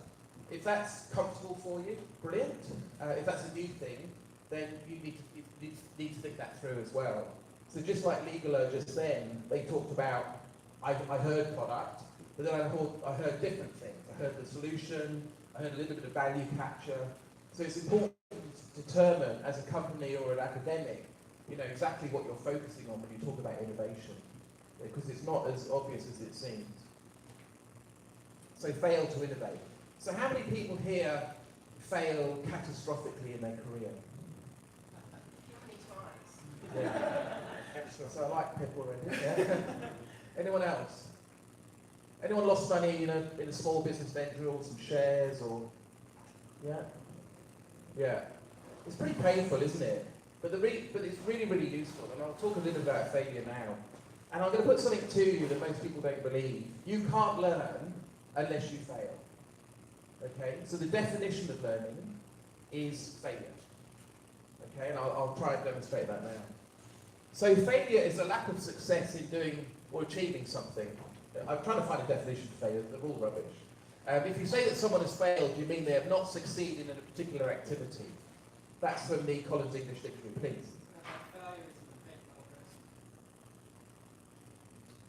true. That is true. But as an individual, you can perceive failure. Oh, you can perceive yourself as a failure. I looked out a report. Yeah, I and looked out a report and thought, I'm a complete rubbish failure. yeah, and I'll explain context. Yeah. Isn't this whole idea of getting away from that mindset? Yeah. No. So that is the common accepted practice, and that's something I'm trying to discourage you to do. Okay. So I don't want you to think of the world as this sort of beautiful place where failure is a mental model. Yeah. Failure is a biological, necessary event in order for you to survive and thrive in the world. It's highly motivating. Yeah. So this is the difference between psychology and neuroscience. Yeah. So we'll come on to this. Yeah. Because, and again, I'm not a psychiatrist, and I'm not trying to make you feel happy. I'm trying to make you feel productive. Yeah. So I don't care what people think how the world looks. I'm telling you how it looks. Yeah. Based on the neuroscience. So the thing that really struck me is failure is contextual to a goal. If you think about all types of failure, I was trying to achieve something, I didn't achieve it. So whether you've named the goal or whether it's inferred, there's a goal. Yeah. So let's just choose that as our accepted practice. Yeah. So failure is you try and do something, you don't achieve it. Sometimes it's really clear what you're trying to do. Sometimes it's really unclear, but you sort of had a rough idea. Like this session today. My goal today is to share something with you, and I want to try and change the way you think. And I might fail. Yeah? If I do, then I'll learn something, and I'll try a different way next time. And so let's talk about that.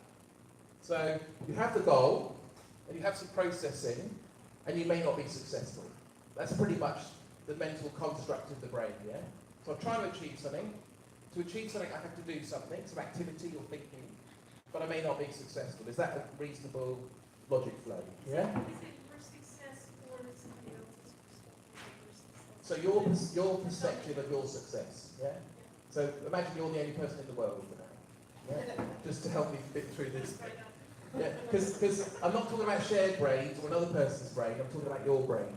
And neuroscience is about your brain for the time being. And when brains get together, there's a whole different conversation that happens, which is another speech. Anyway, if you're not successful, what do you do? Pip, I mean, you're in academia, what do you do? Oh, you try it another way. Try it again, put it another way. Yeah. And when anyone that has failed, what's the immediate reaction? Shit, yeah, good one, yeah. What about people that said, I haven't failed? What about that? Yeah, so I haven't failed. Or actually, I haven't failed, the data's wrong. Yeah? So there's sort of like there's two types, isn't there? So like denial or rationalization. And you see this in politicians. They deny Theresa May, she's sort of denying the data, and pushing on. So that's denial. So her I believe she thinks she can get Brexit through.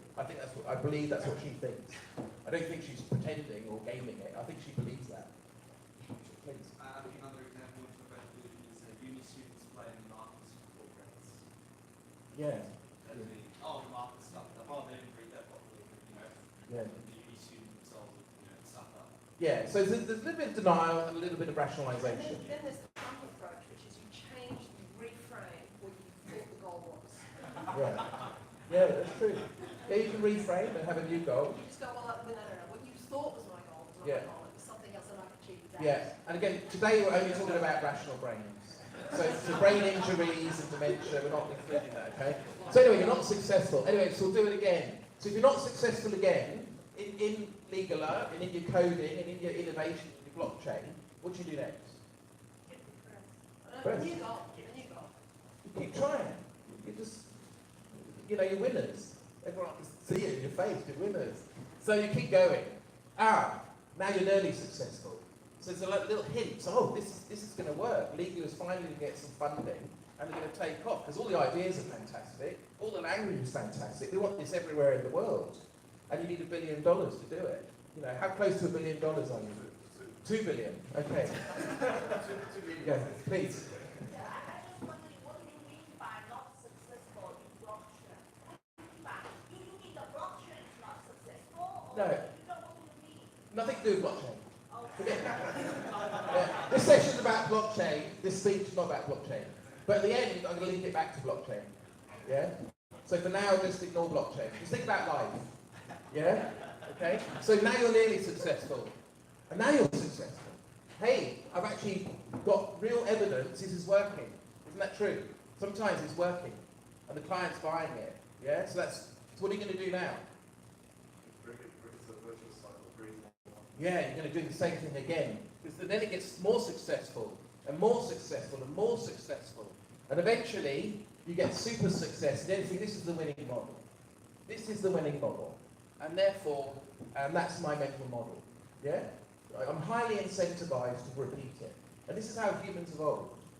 So when we had more simpler lives, this is, if you collect the berries and, the guys go out and hunt the rabbits in the day, and that creates a sort of stable society, I'll just repeat it.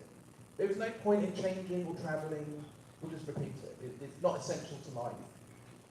So, there's a downside. So when you get these strong ways of thinking, so I'm just going to do it again. So UTS. So I'm working with UTS, I'm speaking to UTS about reinventing UTS. Yeah? Because UTS is one of many universities, and the university model is a little bit broken. Yeah?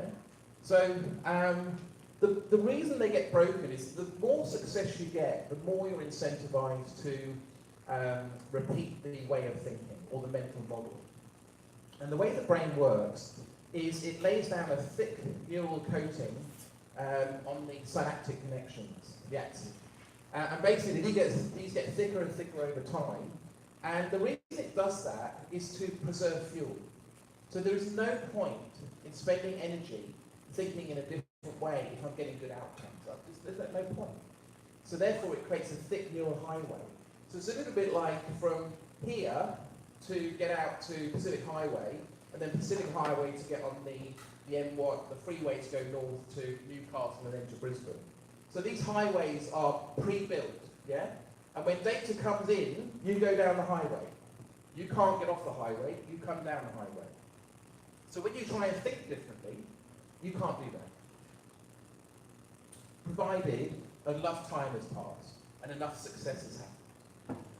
And these are very hard to break by will. So these neural connections are hard to break by will. And the reason they're hard-coded is it's essential to life. That's how humans and mammals evolved. So when it's essential to life, you repeat the actions. And you need to have these strong highways to create quick reactions. Because sometimes in life, you need a quick reaction to survive. And those people that don't have quick reactions have died out, they're finished now. And we're the result of the people that thought quickly and reacted quickly. So what happens in failure, and if the failure is meaningful and impactful, you get a physical breakage of this neural connection. So it takes a long time to encode and get thick, and it happens immediately. Yeah? It happens with a loss of a CEO, a catastrophic event, a death, a bereavement. You can get these neural breakages instantly. Please. Yeah, so once you fail or change your neural pathway, and you build a new neural pathway, correct? You don't change it, so the old pathway breaks. Yeah, Yeah. it's still there. No, it's not there. Yep. It's gone. This is really important, but it's probably to your question. Keep going. But you build a new neural pathway, correct? I mean, and generally, the idea that I understand is when you cut it takes time. It takes about 90 days to develop a pathway, in which case that's the amount of time it would take to strengthen your neural pathway. Yeah. So you bring.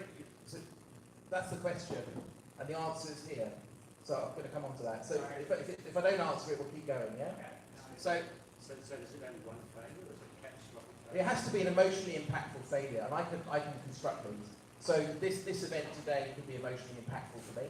And it could be a dissertation that gets pushed back in your final PhD delivery. So it's meaningful but not deadly. What your brain's trying to do is perceive its threat to life. And to threat to life, you have to care. The road going north, there's a landslide in Yeah, so it's like that. The path doesn't exist. So basically the neural breakage happens. And this is different from computers. So a circuit board in a computer is hardwired along the main trunkway. So in the CPU and RAM, you've got transient memory and you've got processing power. But there's physical connections between diodes and parts of the circuit board. So in the computer analogy, it'd be like physically breaking a connection. Now when the connection's broken, it never comes back. You can't rewind. Okay, so it's broken forever. We've got MRI imaging of this happening, these strong neural connections breaking.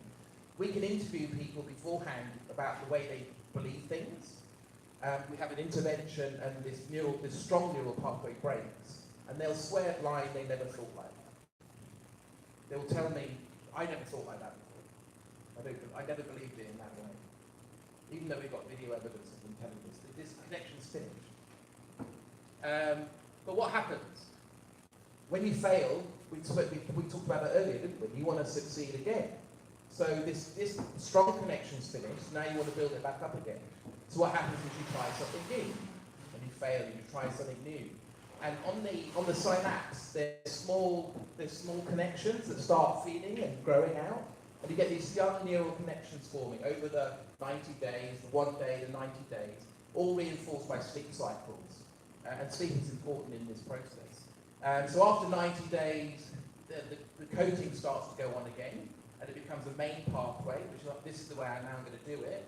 And over 2 or 3 years, it becomes a highway again. So when I go to very large corporations, the CBAs, the Telstras of the world, then I can't help them. There's nothing I can do at Telstra to help them think different. I can have transformation programs. I can have $100 million consultants in there doing all the processes. I can put values on a poster. Nothing will make a difference. It's too late for me. Okay? So one of the key insights from the research, this is not my research, this is the National Science Foundation of the US, working with the US military and a team of PhD cog-science. Basically, you cannot think differently by will. Failure triggers a physical break in your mental model, and a new mental model forms over time, which allows you to think differently. And thinking differently allows you to innovate. Okay? Anyone got any questions before I go on to the next one? Okay, so lesson 2, you have to fail to innovate. So failure is sometimes, I've still got one child in school, and this is positive sort of reinforcement of behaviour. Actually, if you want children to learn, you want them to fail. It's really important. And it's not from a psychology point of view, or wellness point of view, it's from a learning point of view, survival point of view. And to create resilience in children, it's important to fail. So let's talk a bit about what goes on in the brain. So 4 parts of the brain. I'm creating analogies to computers, because I've got a background in computers, and some of you may have as well.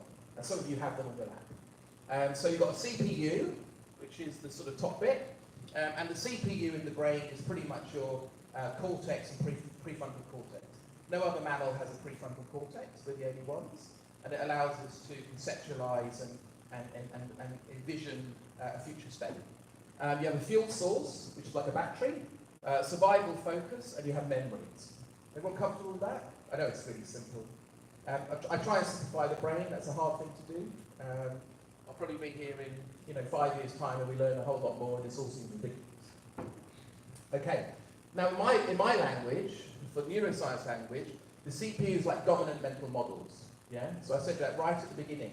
I get new data, but I'm shoving it down the same highway because I've got a dominant mental model. So if you want to be innovative, you have to change the CPU. You have to break the way you think, then put data down there. And we do a lot of interpolation and pattern matching, and I'll prove that in a minute. We have a survival mechanism, which exists every day. So in this room now, there's a bit of survival mechanism. So I'll say things that annoy you, make you feel warm, make you want to leave the room, but everyone's trying to survive. It's just not quite as obvious as years ago when you sort of physically died. And we've got memory encoding, because memories are pretty useful. Okay, so let's talk about the first one. So this is a conference room. Everyone been to one of these types of conferences? Yeah? And you know the room, you see the room, So let's think of what's going on in the room. So if I took a photograph of this room, and it could take a trillion data points or pixels, and that camera could do that, that's the equivalent of one data point in the brain. Yeah, I need one data point in the brain to see this room, where I need a trillion data points in the camera. And that's because we don't see the world as it is, we see the world as we remember. Comfortable with that? Good. Okay, so for example, this room has got some features in it which not everybody's taken notice of. So there's a magazine on the roof just above here, a magazine sort of photograph on the roof just up there, and the camera would capture that, but you don't need to see that. It's not essential for this session for you to see that. There's two layers of cable ducting above on the left, which I thought was pretty unusual. And again, the camera would know that, but you don't know that, so you don't need to know that. And why doesn't the brain see what it needs to see? Anyone? Yeah, it's capacity and the same overload capacity. It's just not essential. And the brain is fuel hungry, so why waste fuel? It's just not needed. And secondly, it's not essential to life, because actually knowing there's a magazine on the roof is not going to change anything. Knowing that there's a lion running towards me is going to change everything. I need to know stuff like that. Yeah. So what does this say? Sorry. Picture. Okay, picture. Okay, what does that say? A vector bar. So if I was in Russia, this would mean restaurant. Almost exactly the same phonetic sounding, restaurant. And that's because in the Russian alphabet, the P letter is actually an R, like row in Greek. C is an S, an O is an all sound, and H is actually an N. So actually, if I was in Russia, it would mean something different. Yeah? And I'm not saying you need to learn Russian, but this is an example. So if I have to work out what that means, and that's essential to life, you need to quickly swap those letters around to work out that means stop. Now anyone that's done maths will know that looks roughly like a pi symbol, so that sort of helps you a little bit to get P. And then you just have to know that a C is an S, and then you can help yourself. So what does that say?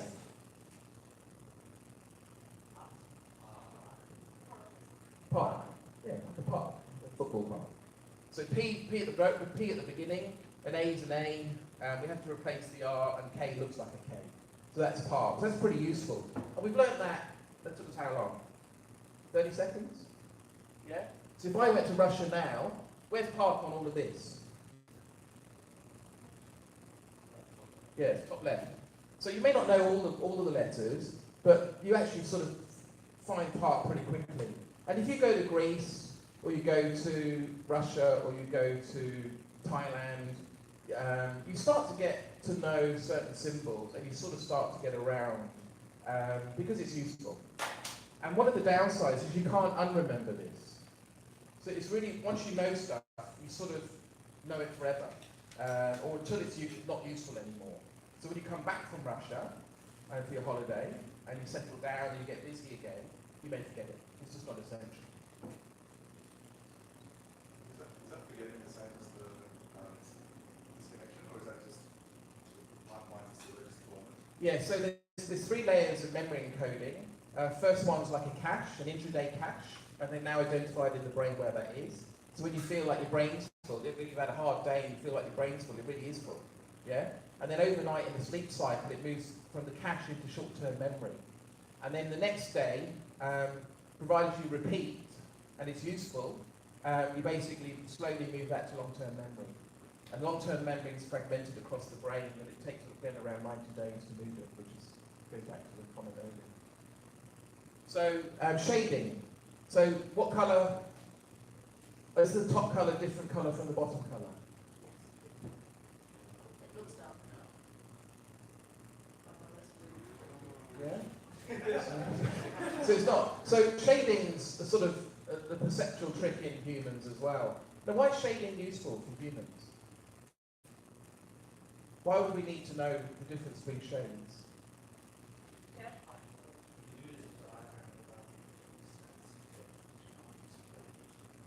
Yeah, that's a beautiful example.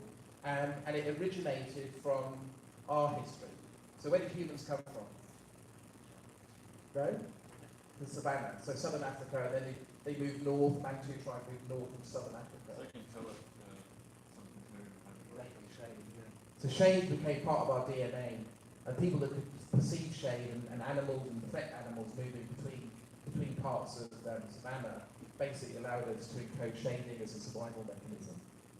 Faces. So that starts to look like a face, and there was a time in your life where they were dots and blobs and curves. But faces exist everywhere. And so we see it in the clouds, we see it in disparate, we see it in toast. So who's ever seen Jesus in toast? Sounds a good name for a band. So faces everywhere. Again, they're not real faces, are they? It's just a couple of guys at a table having a drink and a girl next to a waterfall. But you perceive it as a face, and it's useful to do that because we're social creatures. So the girl moving left or right, clockwise or anti-clockwise? We agree? Okay.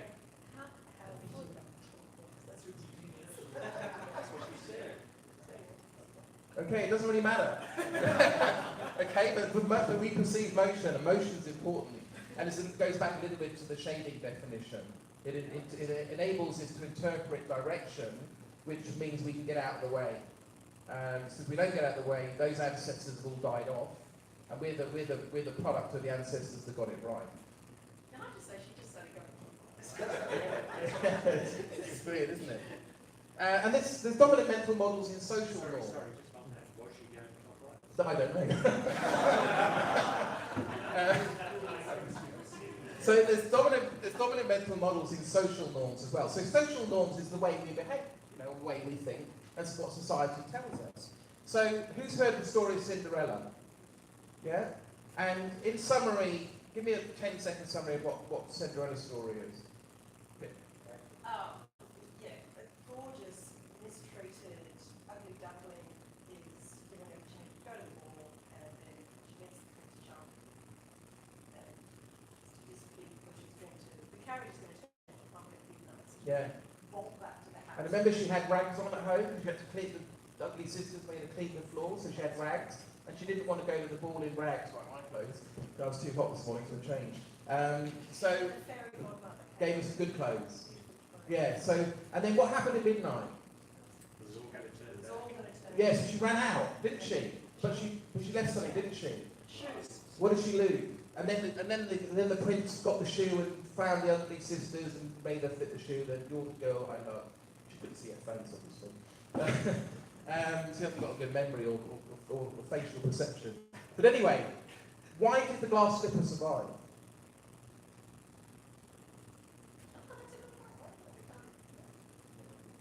It wasn't. Yeah, it was disconnected. Well, so was the carriage. That was outside. Explore that story. Yeah, so these social norms exist. Here's another one. Carsales.com. I love this company. I sell a Ferrari. I don't have a Ferrari, but if I had one, I could sell it on there for $85, and I can find a buyer for $500,000. You blockchain guys, you'll sort all this out. But essentially, you're connecting a buyer and a seller. That's all they do. And for $85, you get that service. Is that fair? You could list it and advertise it. You can provide information. You get contact details and a couple of safety checks. I pay $85 and we exchange the car for the money. Is that fair? Yeah? So why doesn't it work like that in real estate? So a $500,000 unit, I'm going to sell it. Why does it cost me $11,000? Sorry?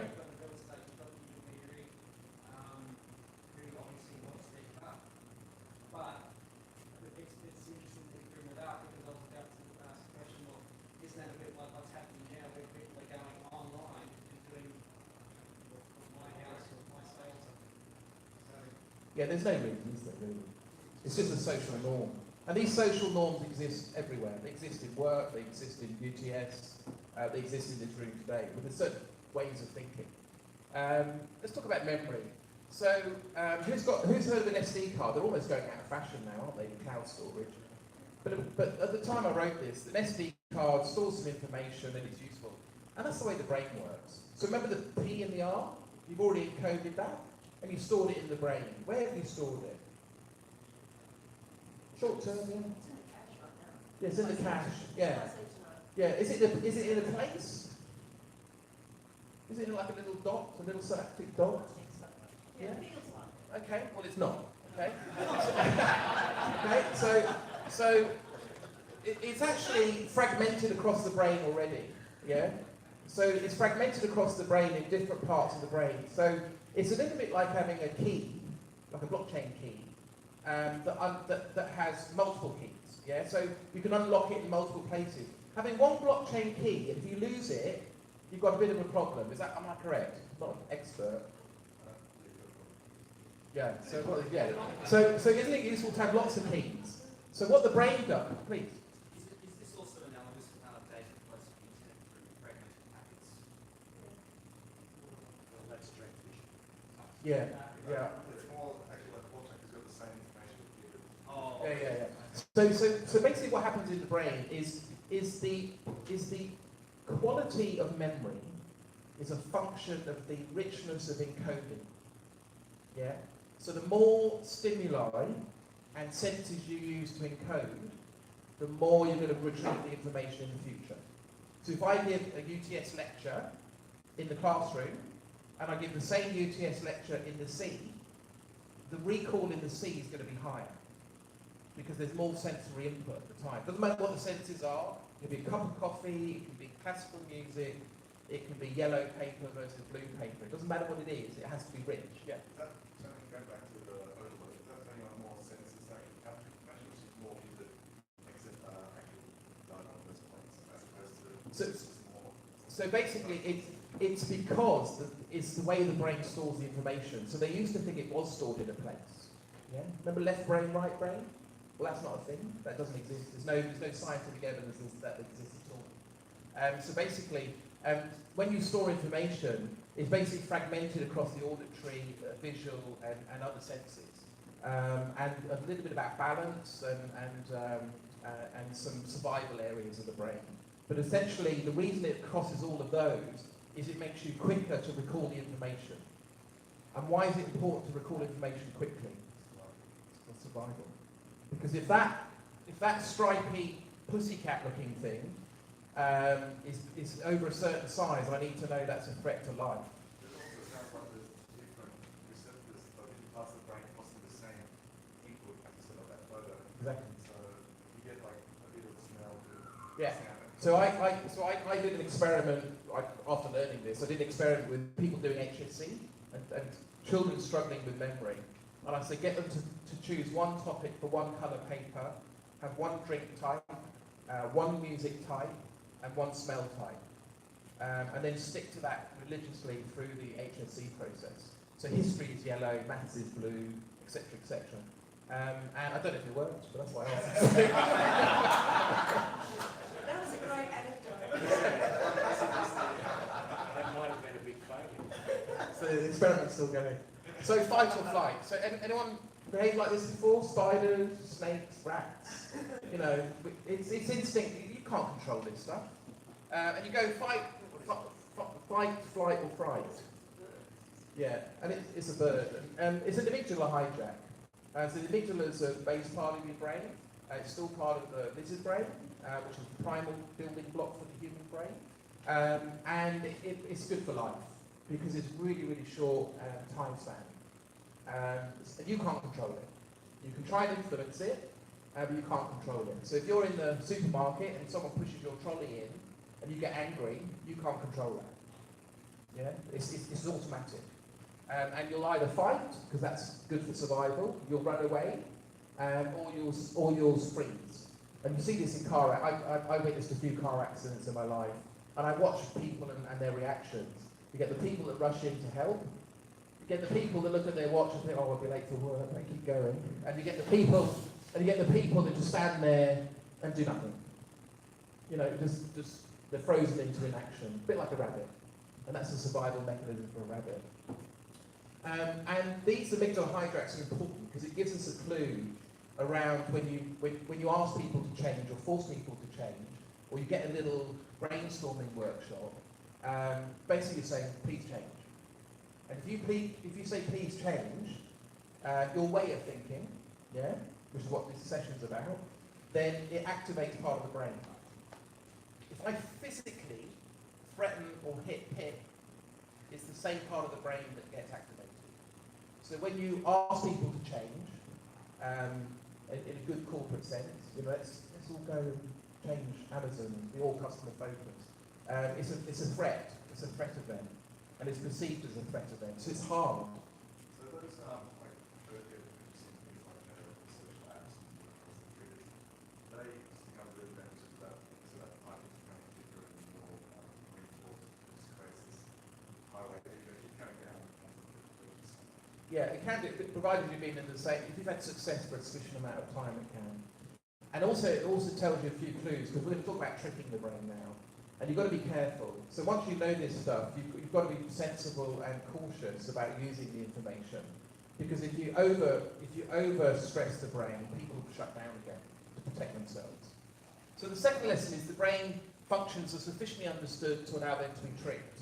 So this is only 30-year-old science, yeah? So it's a very young industry and a very young science. It's only 30 years old since functional MRI scanning came in. And things will change. But all we know now is things we do know, we can trick the brain. And if we can trick the brain, we can get good results. So we can use about 12 different tricks, and I'll talk about a couple of in this session. So one of the tricks is to compress time. So if you get people to work more quickly, it creates pressure. So we built a mine for Rio Tinto. They have something called blockchain mining, which is a method of mining which is about half the cost of shaft mining. But it's a similar technique. We recreated that in a golf club up in Well, anyway, up there somewhere. And the mine had grade ore in here, and we basically graded it very much similar to the grading of the mine map, the real mine map. But basically created a miniature version. And we also created miniature draw tunnels and collection points. And a big truck collects more ore than a small truck, and a spoon collects less ore than a big spoon, small spoon and a big spoon. We basically gave them spoons, and we gave them processing plants. So we built a processing plant for them. And we asked them to run their mine, yeah, and they get 1 day to do it. And what they have to do is achieve their 3-year strategy in 1 day. So basically they have to hit all of their targets in 1 day. And basically they try and achieve that objective. But we create a stress event, we create an analogous environment for them, and they try and achieve that world. That's a physical version, which is good for 50 people, like someone this size. But if you want to do 10,000 people and get them to change, you need to build a sim world, because that's more scalable. So we built a sim world in Unity, and this is a different client, and we built a whole underground mine. And you go in as a sim avatar, and after about 3 minutes, people think they're there. So we watch all of the body language. So all of the men will stand in a circle, and men generally, when they stand in a circle, keep about 60 to 70 centimetres from each other. And girls will stand in a separate circle, and they'll get closer. And that's exactly what happened in the sim. And we spot all of these markers in the sim. We also look at the way they use the controls. So you can turn the avatar to speak to somebody, but there's no point, because if you've got your headphones on anyway. So we found people always did that. And also it's possible to walk through Pip to get to Jared, because the Unity sim allows you to do that. But it's not very polite to walk through Pip to get to Jared. So people used to walk around Pip to get to Jared. So there's these funny markers in the mind, but basically their brain gets tricked, they're there, and once they're there we can start getting them to do some work. And all we do is we compress time, we put the tile under pressure, we change the sim, and we create interventions that make them panic, and eventually they fail. And what's failure? Right from the beginning? What's failure? Not hitting the goal. Yeah? So they've got a goal, they've got a goal to achieve. So we did this for another client, Gold Mine, and these are the day one outcomes graph. So they bubble along for most of the day, not achieving the goal. So the goal's around, they have to hit about, share price of around $2.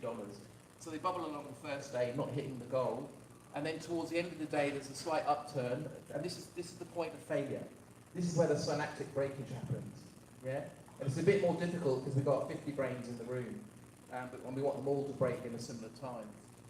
And they start getting a bit of uplift. Now the reason day two starts so strongly, it's not because they're revising, it's because they've got a sleep cycle.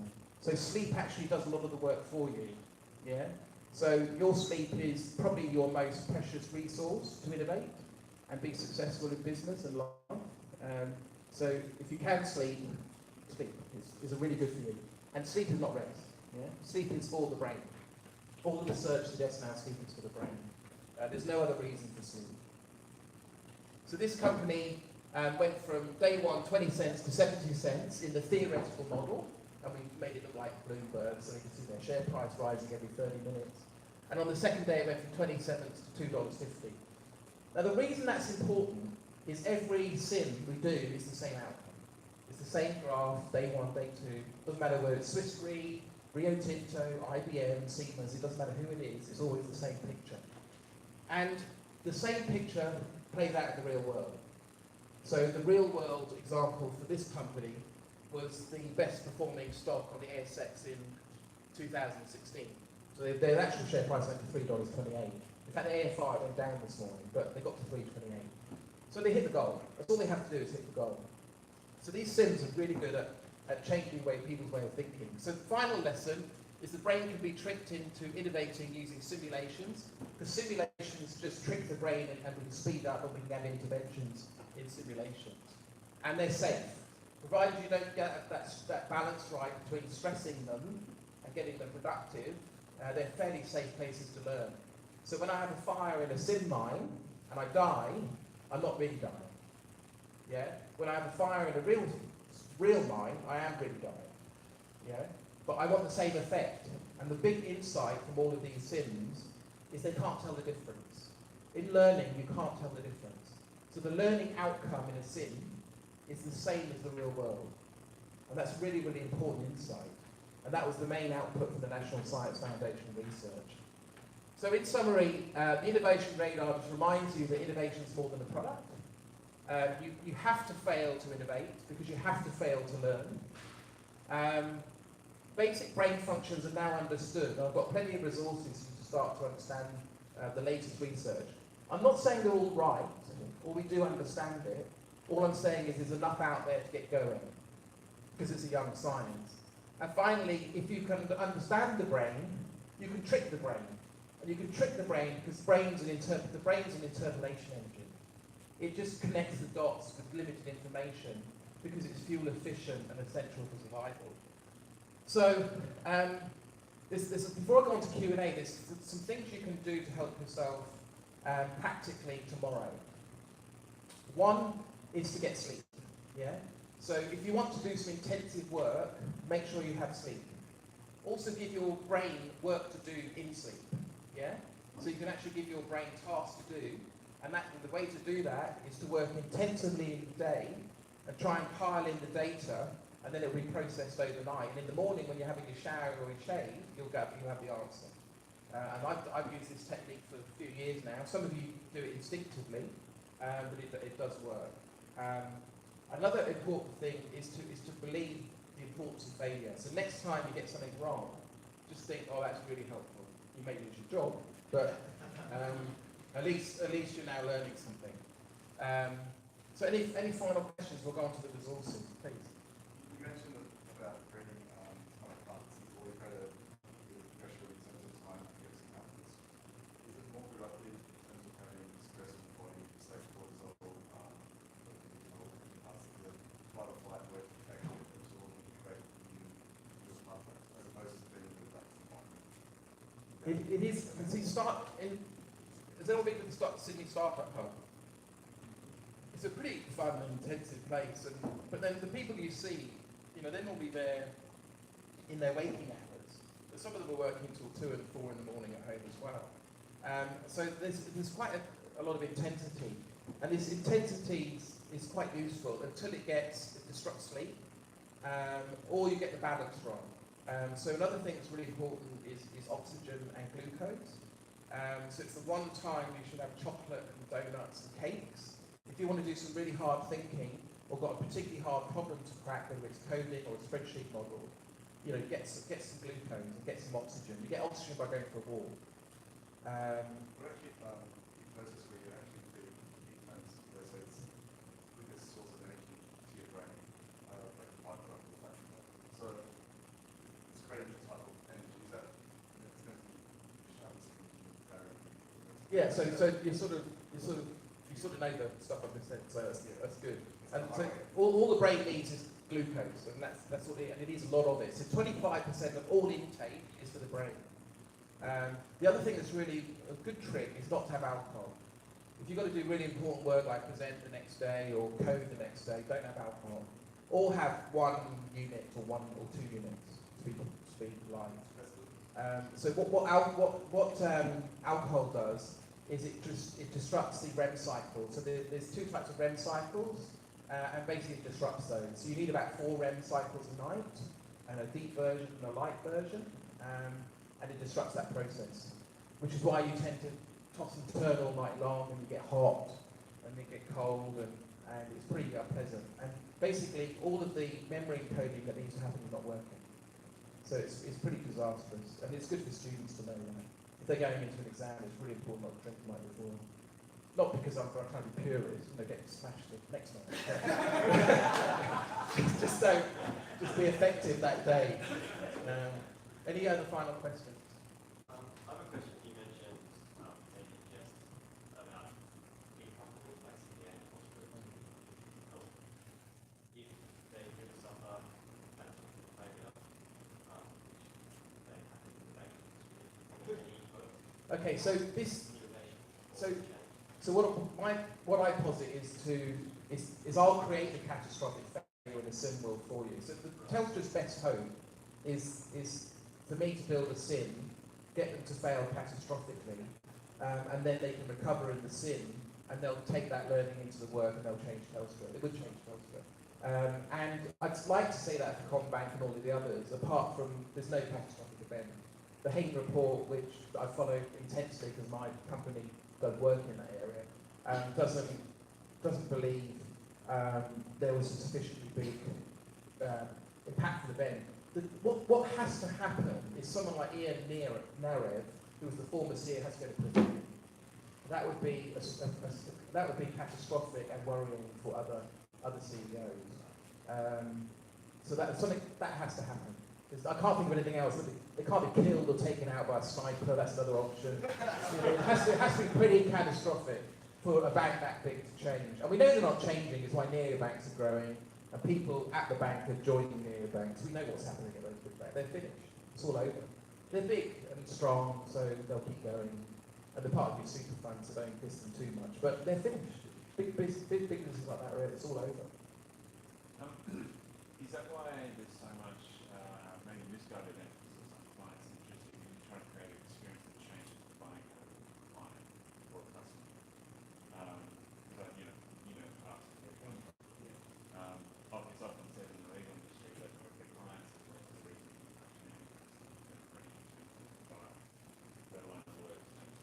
Maybe. Yeah, but maybe there's a little bit of data rationalisation going on. You know, the reason the world in law, apparently, I think you or another legal tech firm told me that the law industry is the slowest response to technology out of all industries. After construction. Well, they've had CAD and stuff like that for years, and modularisation and things like that. But it's denial, I think. And I work for a law firm now, and they're strange. I'm not a lawyer. I'm a managing consultant, but they're strange people. And they're strange people because they like their desk and they like their paper and they like getting into the detail of a piece of contract law or whatever it is. And things like this and going out and meeting people are not seen as the same thing. So when they leave their desk, they get disrespected. If they're not in front of their screen, they get disrespected. And if I'm in front of my screen, I'm losing. As a consultant, I need to act, because that's when I'm doing something effective and earning money. If I'm at the desk, I'm not billable and doing nothing. Otherwise I'm not used to them. Wow, I think the solicitors are back. We should come to the bar. Okay, well, let's do one more quick question here, and we got to move on. So, Two. you presented this to the Australian investment community. In Silicon Valley, the fact that failure is good is understood, but it's much less understood in Australia. So I have pitched in Silicon Valley and I did a startup at IPO'd and I sort of understand what's going on now. So I think Silicon Valley is successful as an ecosystem because there's so much failure. Yeah. So the stuff that I'm trying to build into Sims to force failure, we don't need because they're doing it already. And all those guys that put their hand up at the beginning have worked for less than 3 years. You've already got a great advantage over other people. So this happens naturally.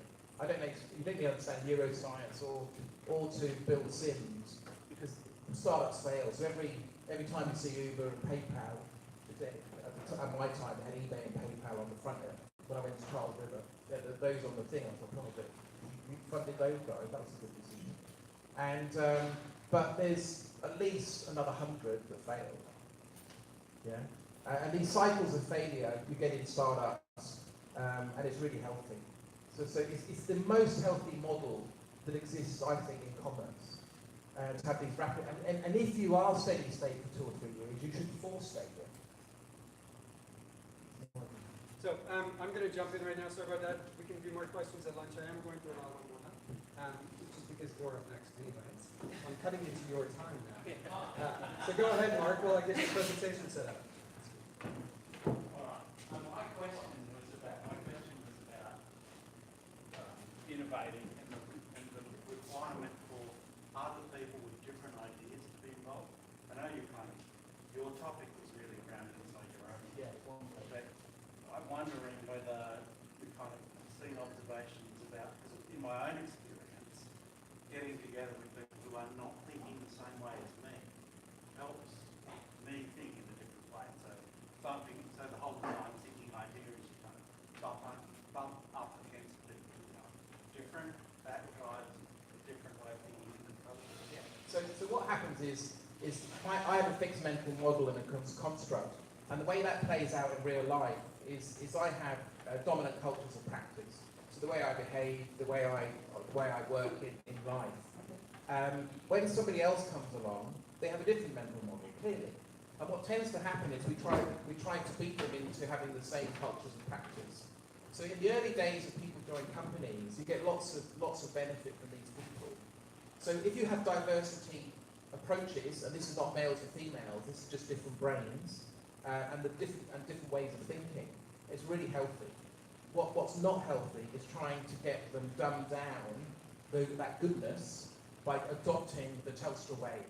So all my brilliant startup friends that joined Telstra, and I don't have a really bad thing against Telstra, but the people that joined Telstra all got dumbed down to the Telstra way, and now all of the goodness that was in the economic value of the acquisition has gone. Because basically you've ruined that company. Yeah? So it's really important. So it's actually better not to acquire the company, but to acquire an interest. That would be a better model, which is a little bit what Dean tried to do. But it's hard. But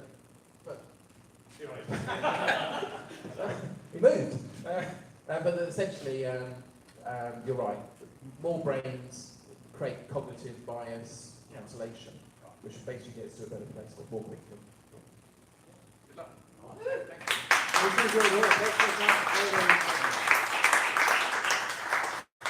All right, next up, we've got Mark Ebling.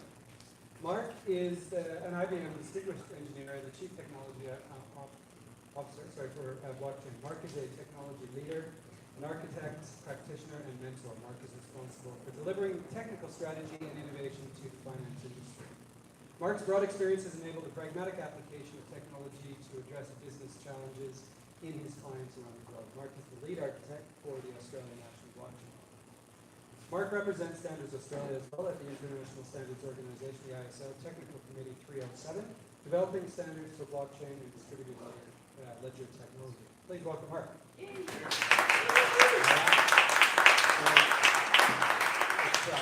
great to get out. I don't often get out, and so it's a real pleasure to kind of come out and speak with you guys on a Saturday. So I'm looking forward to it. How's that from a sound point of view, Mike? Because I have a habit of kind of dropping, like I start good, right? You'll have to keep an eye on it. And then I kind of drop this away. So keep strong. We've got to keep strong while I'm talking to you guys. Look, we're in a world of hype. The whole blockchain kind of dimension is it's kind of, it really is the strongest level of hype that we've seen since maybe the dot-com boom, right? There's a lot of speculation and a lot of activity that is sort of driving investment cases that we think will fail. And I understand, I take your point, where do we go? Failure is important, I get it, but it'd be better not to fail as much, right? Anyway, so look, this hype and speculative activity is a kind of noise that we need to deal with, I think, effectively as practitioners in the blockchain landscape. So this session today, we're going to explore some of those adoption patterns. We're going to talk about 4 things. First thing we're going to talk about is a fabulous Australia. We're going to talk about a bank. We're going to talk about the answer. I'm going to give you the answer, and give you the solution, and we're going to talk about something that is brand new. So we're really going to cover some ground in a really short space of time. So I'm happy to take questions as we go and be interactive. Let me see. So I hear you asking, why have we got a definition up here of a geometric term? What's that about? Well, really it's getting to, so the definition here is a locus, and it's the set of points whose location satisfies one or more specified conditions. And I think it's an analogy for us operating on the blockchain world. We really need to be ensuring that we're satisfying the right set of conditions in order to make sure that our efforts and our activities actually have an impact in the marketplace, which is working. And that's especially important in this environment where there's such hype, where we have our own personal biases, where we can see opportunities, or we think we see opportunities to make a difference. So we have to be able to test those activities to ensure they line up with something that's going to produce a real change in the marketplace. So today we're going to talk a little bit about a couple of examples that might give us some guidance as to how we might move forward with this kind of capability and how we might test for ourselves whether the ideas we have, whether the directions we're going in terms of some of our blockchain activities, whether they're valid or not. So we'll talk through some of the patterns. So first thing I want to talk to is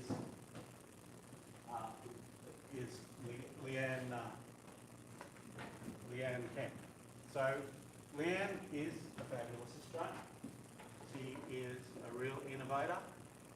She was the first person to take diamonds and store the provenance data of those diamonds on the blockchain network. Not only did she catch the data about the diamonds, but she also stored the providential standard that supports the Hammersley Protocol. So for those of you who are not in the diamond industry and not across this, the Hammersley Protocol is a set of evidentiary standards that has been defined by the diamond industry that says, here are the documents you must have to ensure that blood diamonds are not entering the diamond industry. And so they've instantiated that on a blockchain network. And one of the things Leanne found, she was working in the diamond trade as a wholesaler, working with the insurance companies. And a few years ago, she discovered that there was a gap. This Hammersley Protocol existed, but was not implemented well across the network. There was a real pain in the diamond industry and for those who consume high-value assets like diamonds, there was uncertainty about the problem. So she got into that particular industry and built a solution to solve that problem. So she had a focus on what people were doing, or the problem that was occurring in the diamond industry. So really, really key, and a fabulous, as I said, fabulous Australia. The next thing we're going to talk about is a bank. So you might have heard of the bank guarantee. You'll all be familiar about what a bank guarantee is. It's a paper document, and it protects the landlord. So if a tenant leaves before their due date, and particularly true in commercial tenants. So if a commercial tenant, if they leave before their due date, if they don't make good at the end of their contract, if they leave the premises in poor condition, the bank guarantee is there for them to call on. What the Centre Group found was that a large number of these documents were fraudulent, they weren't consistent, their actual overhead to keep these documents in track was enormous. So the Centre Group, as you might be aware, look after the Westfield shopping centres. And so hundreds and hundreds of commercial tenants are engaged, and so they've got a real, a massive problem. And so back in 2017, we actually tackled this problem with the ANZ Bank and with the Westpac Bank. And so we teamed up with the Centre Group and the ANZ Bank, focusing on how might we be able to deal with this problem in a better way. And so we've actually taken that whole process of issuing, amending, cancelling, demanding that paper document, instantiated that document on a blockchain network and drive the whole processing when is a blockchain activity. So there's a couple of questions that come out of that obviously, which is how do you get two fierce competitors to actually work together on this? And this is again one of the key learnings, I think. Certainly it's something that I've taken forward, and that is having them focus on their common customer with the problem that customer's pain has been absolutely key to getting the solution right, and to getting those two parties in the same room working together. And so it was an amazing situation. You keep the focus, you kept bringing it back to what's the customer's problem. And of course they then thought about how they would affect the change back in our own systems, but they were focusing on making this problem go away for the client. This lack of standardisation around the whole commercial property industry, around these documents themselves, really made the process quite cumbersome. So it's been a really good story. But focusing on the customer with pain, again, is one of those real keys to actually being successful. Any questions? The question I have about this clarification is why is it why is it not sufficient to have a single node maintaining this particular database, and why is it not sufficient to have synergies? I think because you have multiple large organisations involved, they want to have a sense of ownership of the data, and they want to have control over part of that. So getting over to kind of virtual with this distributed ledger, with the distributed ledger technology that we use here, they have tight control over their parts of the application, and so there is a sense of ownership for them as entities, and they're definitely invested in that. So that is a factor, but the alternative to try to make it a central database would have to have one entity that ran the platform. Right? In this case, we don't have an entity that runs the platform. Each of them have joint ownership of the platform. It's something that we don't do. And so that's allowed to, I mean, that's one of the characteristics. And I'll talk in a couple of minutes about maybe the answer about what make a blockchain use case. That's the shop. Any other questions?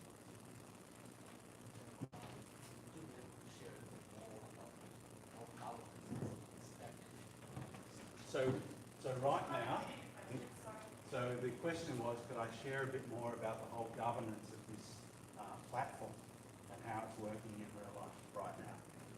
I can't. What I can tell you, so all I can do is point to this stuff, which is public, right? And it's in the public domain since 2017. Now you can imagine something's happened between then and now, and there is stuff that's happened, but I can't talk about it. So, and it is one of those situations where, I'm literally sworn to secrecy on pain of significant impact financially. Right? Yes. Essentially, maybe first question, in terms of ownership, is there still a network in Australia that's in charge of that technology platform? So it's hard. Look, there is, yeah. So there is, and so it's built on Hyperledger Fabric, but there is an application that's built, right, and runs on that Hyperledger Fabric, and so they have nodes, so they have control of what happens. They have oversight of updates to the code. They approve transactions. Each of them approve transactions that occur within the network. So there is a real sense in which the network operation, the application changes that happen, everything that gets written to the chain is actually approved and endorsed by the other parties. So that endorsement across the other parties through the Hyperledger Fabric is part of that mechanism.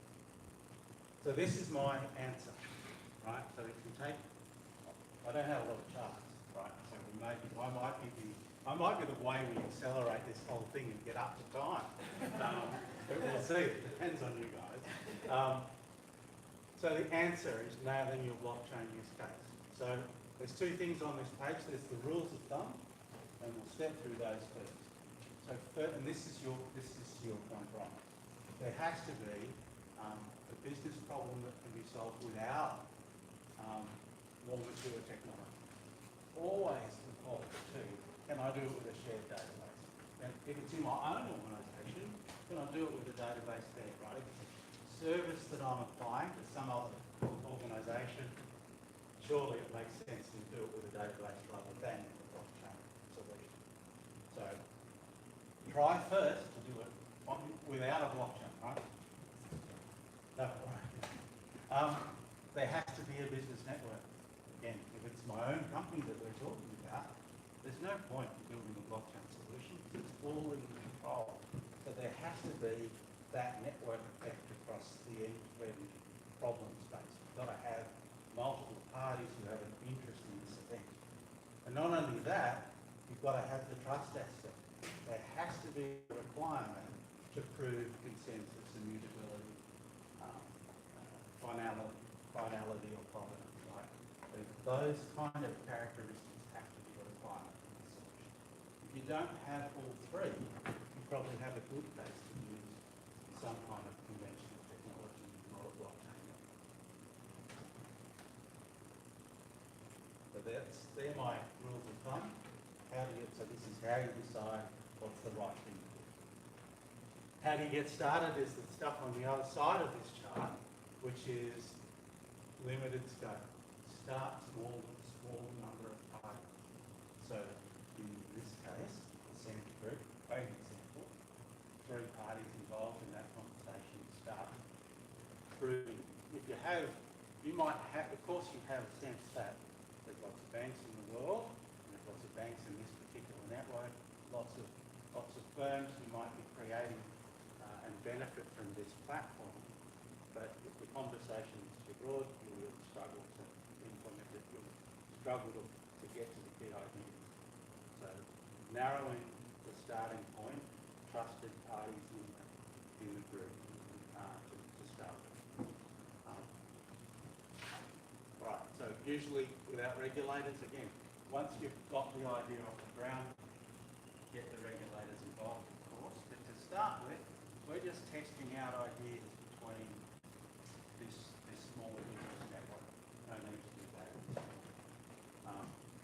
always have in mind how you're going to scale it market. So one of the things we really have to do in these circumstances is always be thinking about who are the other participants we have in the network. So we know right now we're just going to start with Westpac and ANZ Bank and Centre Group, but I'm going to extend that at some point. Right. Any other questions on my rules of thumb and how to get started? With that use case you mentioned, could any of those three entities propose a change of state, or is the administrator talking about using those Well, this really goes to the governance of the organisation. So if I don't talk about them, if I talk about other circumstances,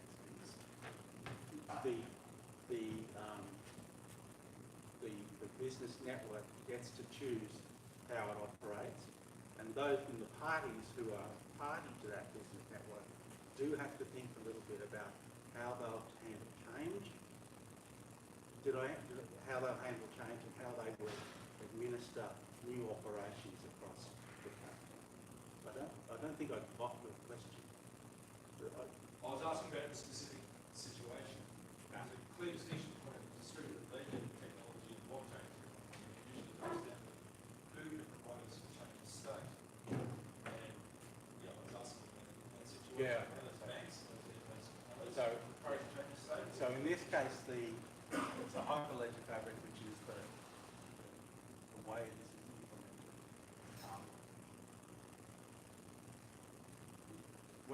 So there's two things going on. So every time we write a new record to the blockchain, there's a piece of our chain code that writes that record, and there's consensus about is this a valid record to write.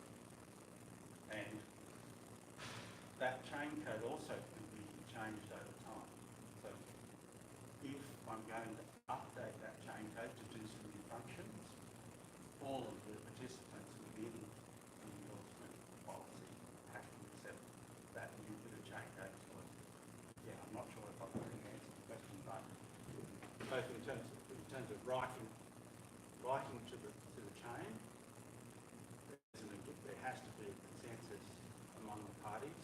And in Hyperledger, you get to define the rules as to, you might say, I need two banks to be a part of this and one insurance company in order to approve this particular kind of transaction. And so that there's a lot of flexibility in terms of how you would govern that kind of business blockchain. And these are private networks that we're talking about. So they're not public, they're not out there in the marketplace. They are private networks that are instantiating business processes that already exist in the world. So these organisations already have relationships, they already deal with each other, and so the blockchain is really then used to make that business process run a whole lot smoother. And the organisations involved are organised in a way, and they govern the operation of that environment so that changes are made in a sensible kind of way, and so they agree what the rules are. And so a different set of organisations may choose to actually drive that in a different way. Anyway, I don't know whether I got the right answer there or not.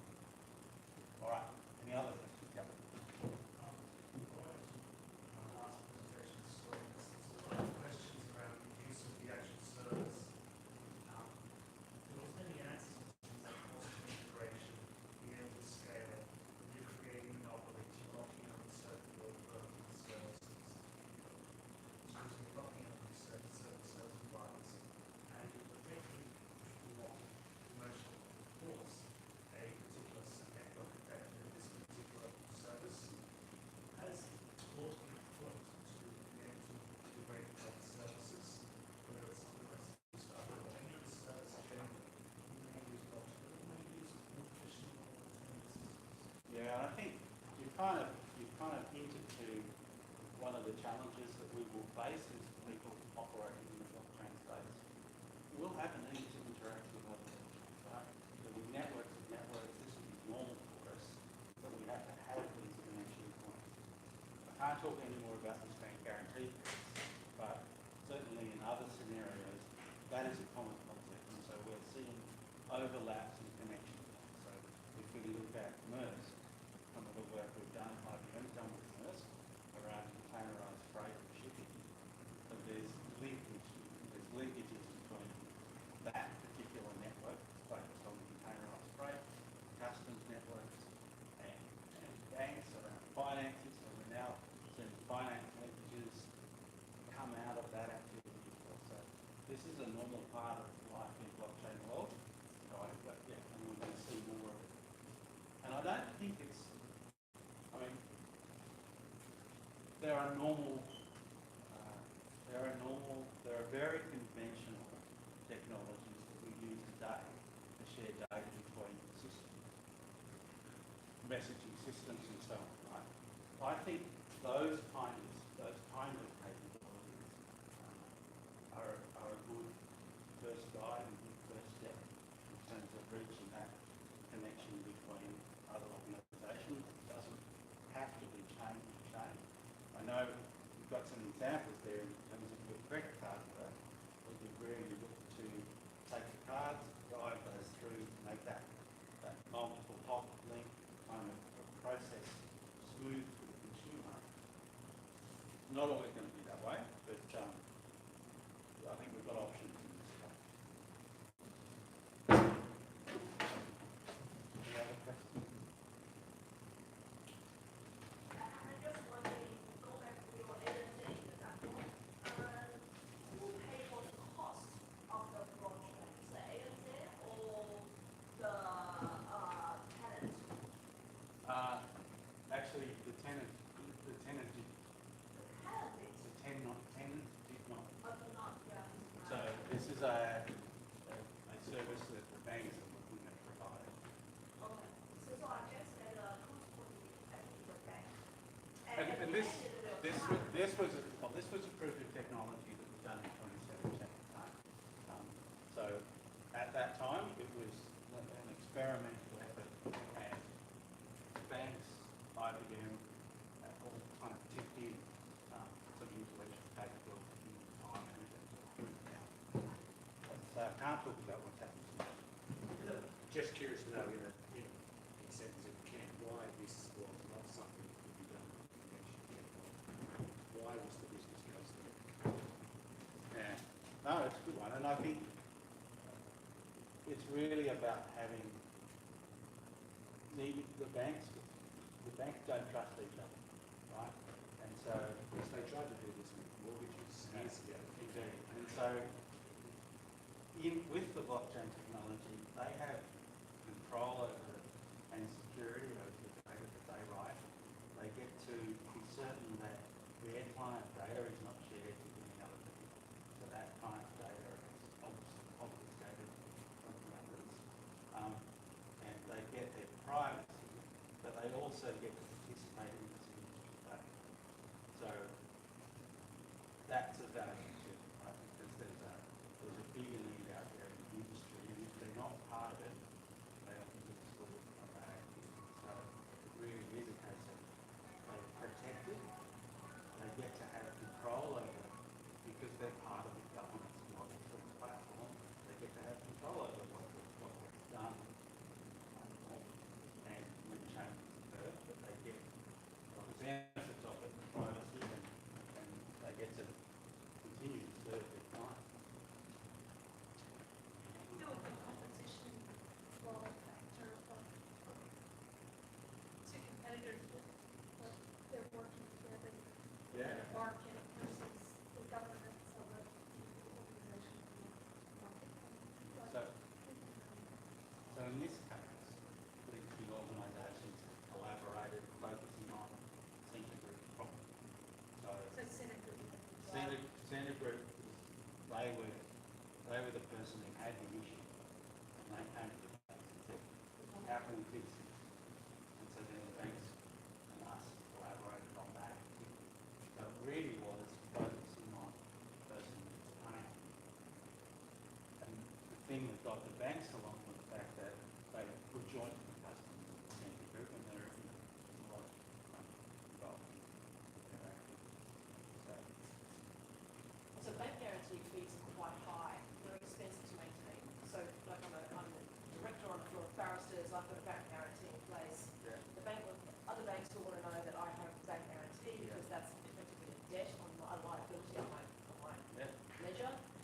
But I pay fees for that, and you can incentivise it very quickly by just charging a lot of fees if people are willing to participate. Yep.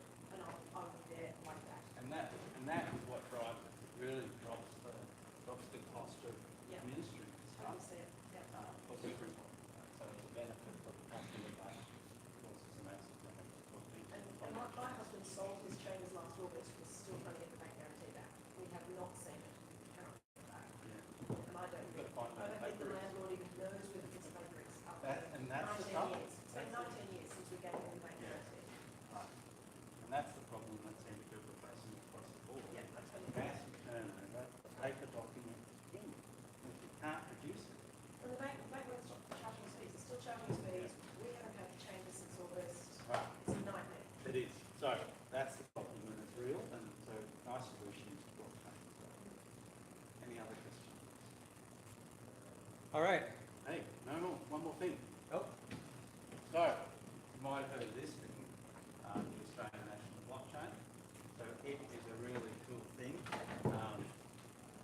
It's basically taking legal contracts, legal documents, instantiating those on a blockchain network with legal effect. So our intent with the creation of the Australian National Blockchain is that we will have a platform that is available for the nation, that allows the nation to store level 0, if you like, legal documents. So it's like a text-based document, text-based contract, and have the agreement, the agreement be formed digitally, and that document be one that is acting in the market. So this is a collaboration between Herbert Smith Freehills, England and Allison, Data 61 and IBM. So like the other things, we're really focused on who it is that has the problem. So this is a lawyer-driven initiative. So the whole drive behind what we're building, the whole drive behind the idea has come from the legal firms who are engaged in this process. It is really a unique piece of work in the marketplace. And it follows the pattern, right? So we've got that starting small thing going on. We've got a small group that are building something that will have a larger utility and involve other little firms in time. But we are absolutely intent on building a platform for the market. And the second phase will be, okay, let's get some clauses executed clauses as part of a smart contract. So that's in our early roadmap to build out that package. The first part is about establishing agreements and getting the documents in a digital form. So funding is currently under discussion. So there's funding work going on. So there's design work going on. Yeah, there's been collaborators who have been engaged in this process for most of last year. And so the ideas are well developed. We've tested with institutes in the market, with consumers of the platform, and we are in relatively phase like that. So it starts becoming exciting. Right. That's it. How did I go in terms of time? No, that's excellent. Are there any other questions for Mark? Yep. Yep. Just with the A3 super cool ones participating in say the smart grid contract. How do they set that up in terms of access to the final? Yeah. So in fact, the A&B will be its own entity and organisation, and it will be responsible for onboarding other companies who will be known to the A&B. Once you're on the A&B platform, you'll be able to use those services. There are a couple of different kind of, at the moment, there are a couple of different kind of interaction models. So we have the concept that there'll be larger corporations that might want some control in the platform and participation at a significant level if they've got significant interests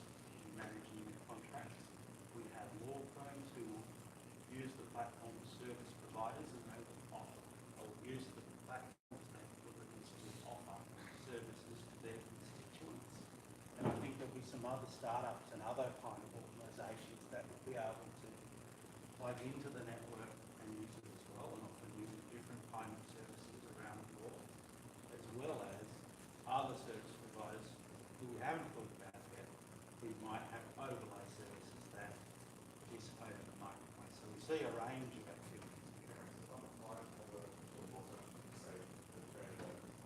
Yeah. So it depends. No, it depends. So you as a client could allow the law firm to act on your behalf, or you could still act on the platform as itself and authorise the law firm to do specific tasks around specific matters.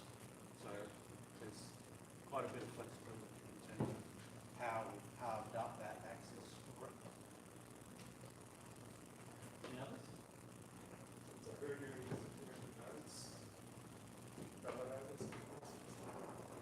So, yeah, so at the moment, the kind of model that we're thinking about is that law firms, government, large businesses will have nodes that have some nodes. Again, we're building on hyperledger, so we'll use that as our underlying footprint, but we may not expose that with that fund structure. We may end up having APIs and services that you interact with, so that you don't actually run and operate a node, but you have some connection or responsibility with that node. So the final model on how it lands is kind of not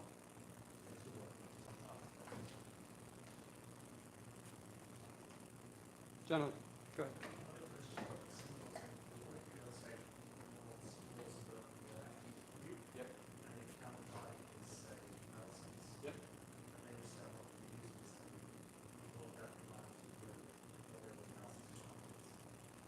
Well, what happens in life now can happen in the future, right? So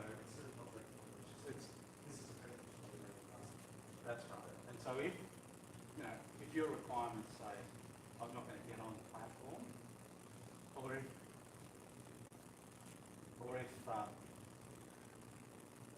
our intent is that it's a utility, it's available to be used. You have some choice about whether you use it or not. We are working to make it so that it is scalable, so that you don't have to be big end of town. You'll be able entirely, right? If you're a small law firm, you'll be able to interact with the platform and use some of the services that are there. You might not get all of the services, but you'll get some of the basic ones. So that's the current thinking at the moment. All right, guys, can you...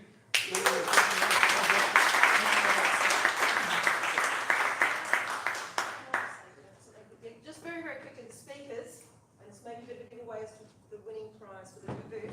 We've got some mugs made up. So I just wanted to say, David, Stevie, don't disappear. There's one for Rob, but Mark, you can have the first one. I'll give you the little box, which I haven't completely butchered. But there's only, these are a limited supply. I've already been drinking, so thank you.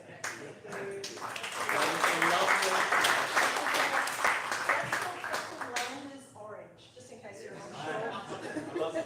Thank you.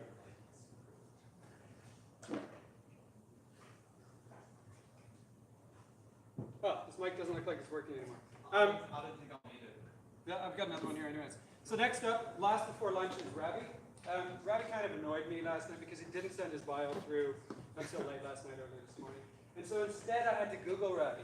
Now, he's given me the bio, but I've decided I'm going to tell you what I found out. So, Ravi has a selection of used technology goods on Gumtree, which are interesting. Ravi is one of the top 21 Ravi hires on LinkedIn, so congratulations. Oh, wow. That's exciting too. But if you dig a little deeper, there's a lot more to Ravi than just that. So he's also contributed or authored 14 different publications, which is very cool stuff.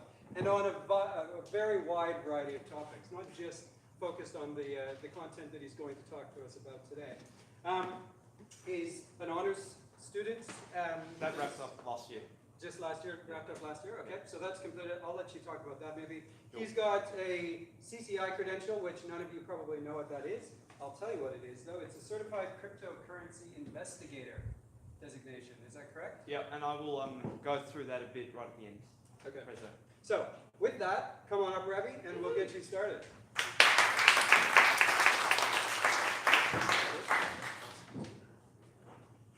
Yeah, it's just. How do we Just needs to be focused. Should we say we're just going to do jury lunch?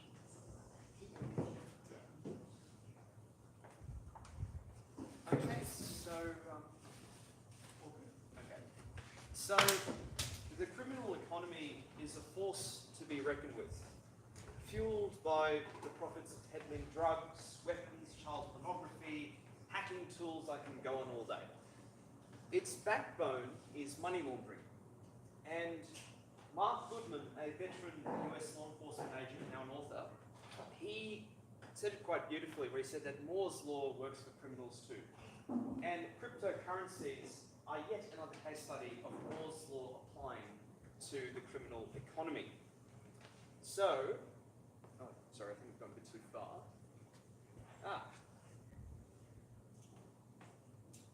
Graham, actually, can we just make this full screen? Is it like a presenter mode or something? The answer is probably yes, but good luck with that. I've gone through there, I didn't see it earlier, so.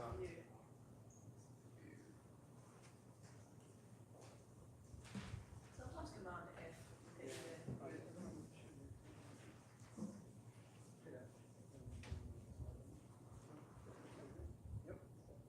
Yep. Oh, I think that should do it. Beautiful, that's fine. Does that actually control this? That's fine, yeah, I can go back and forth. Awesome, thanks.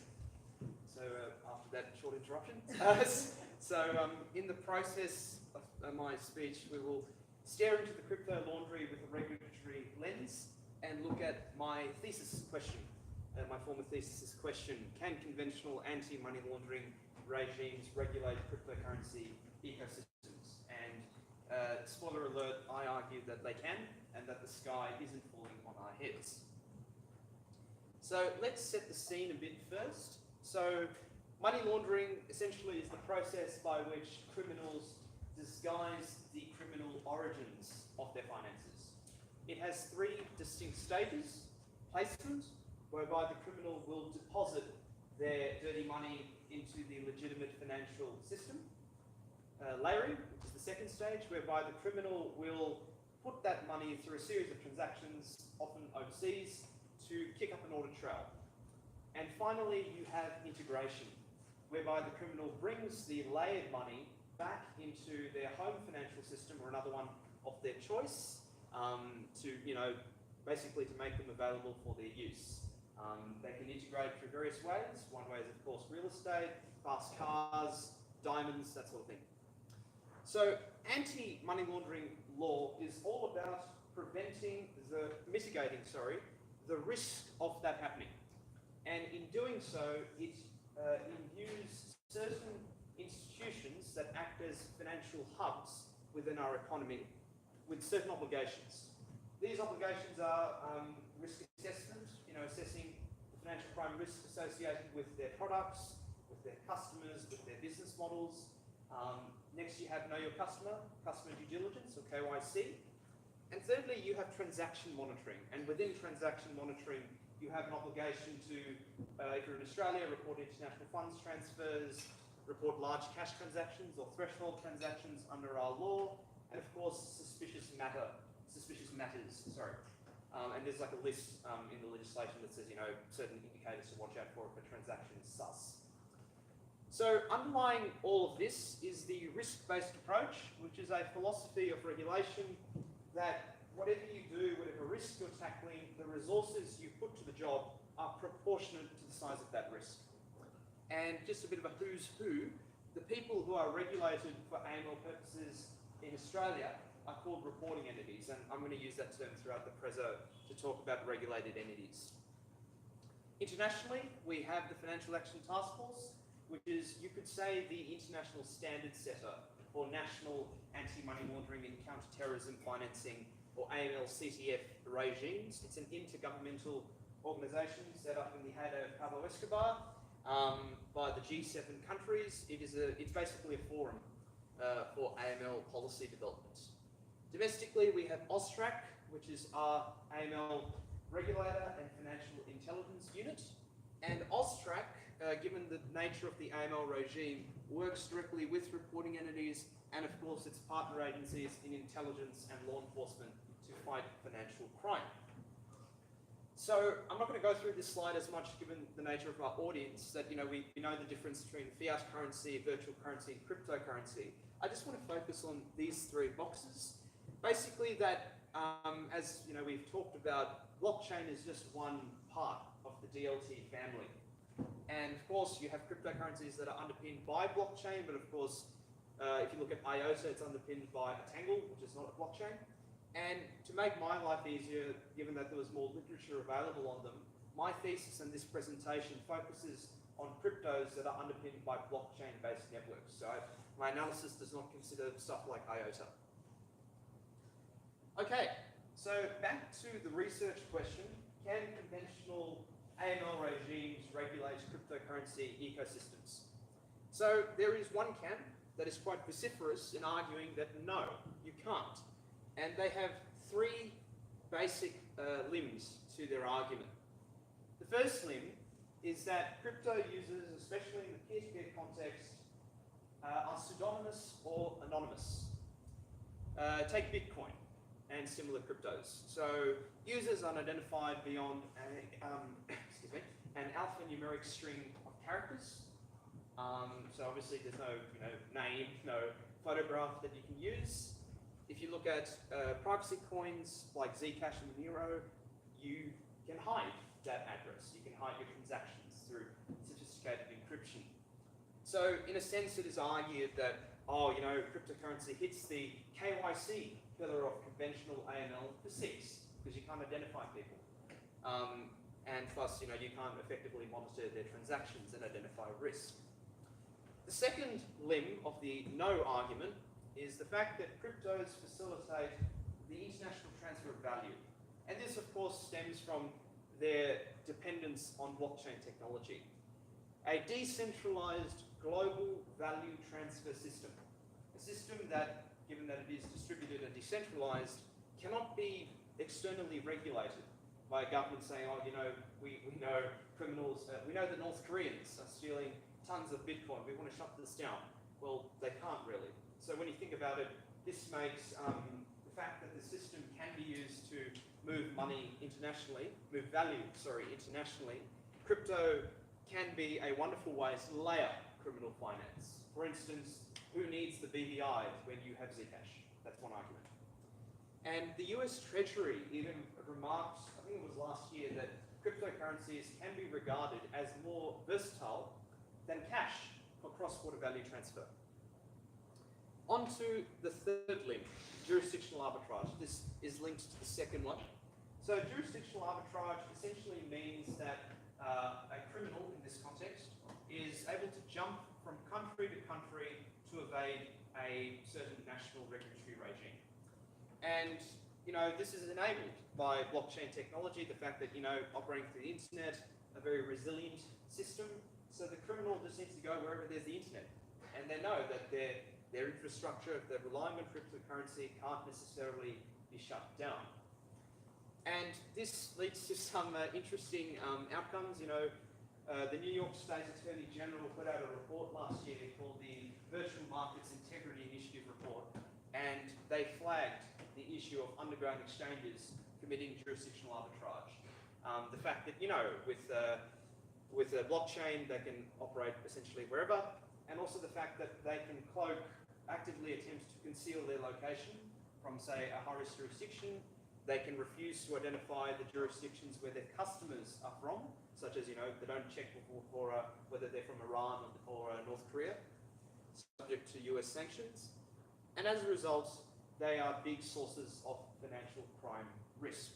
And I think if you want to look at an exchange exploiting this, just look no further than BTCE, now of course defunct.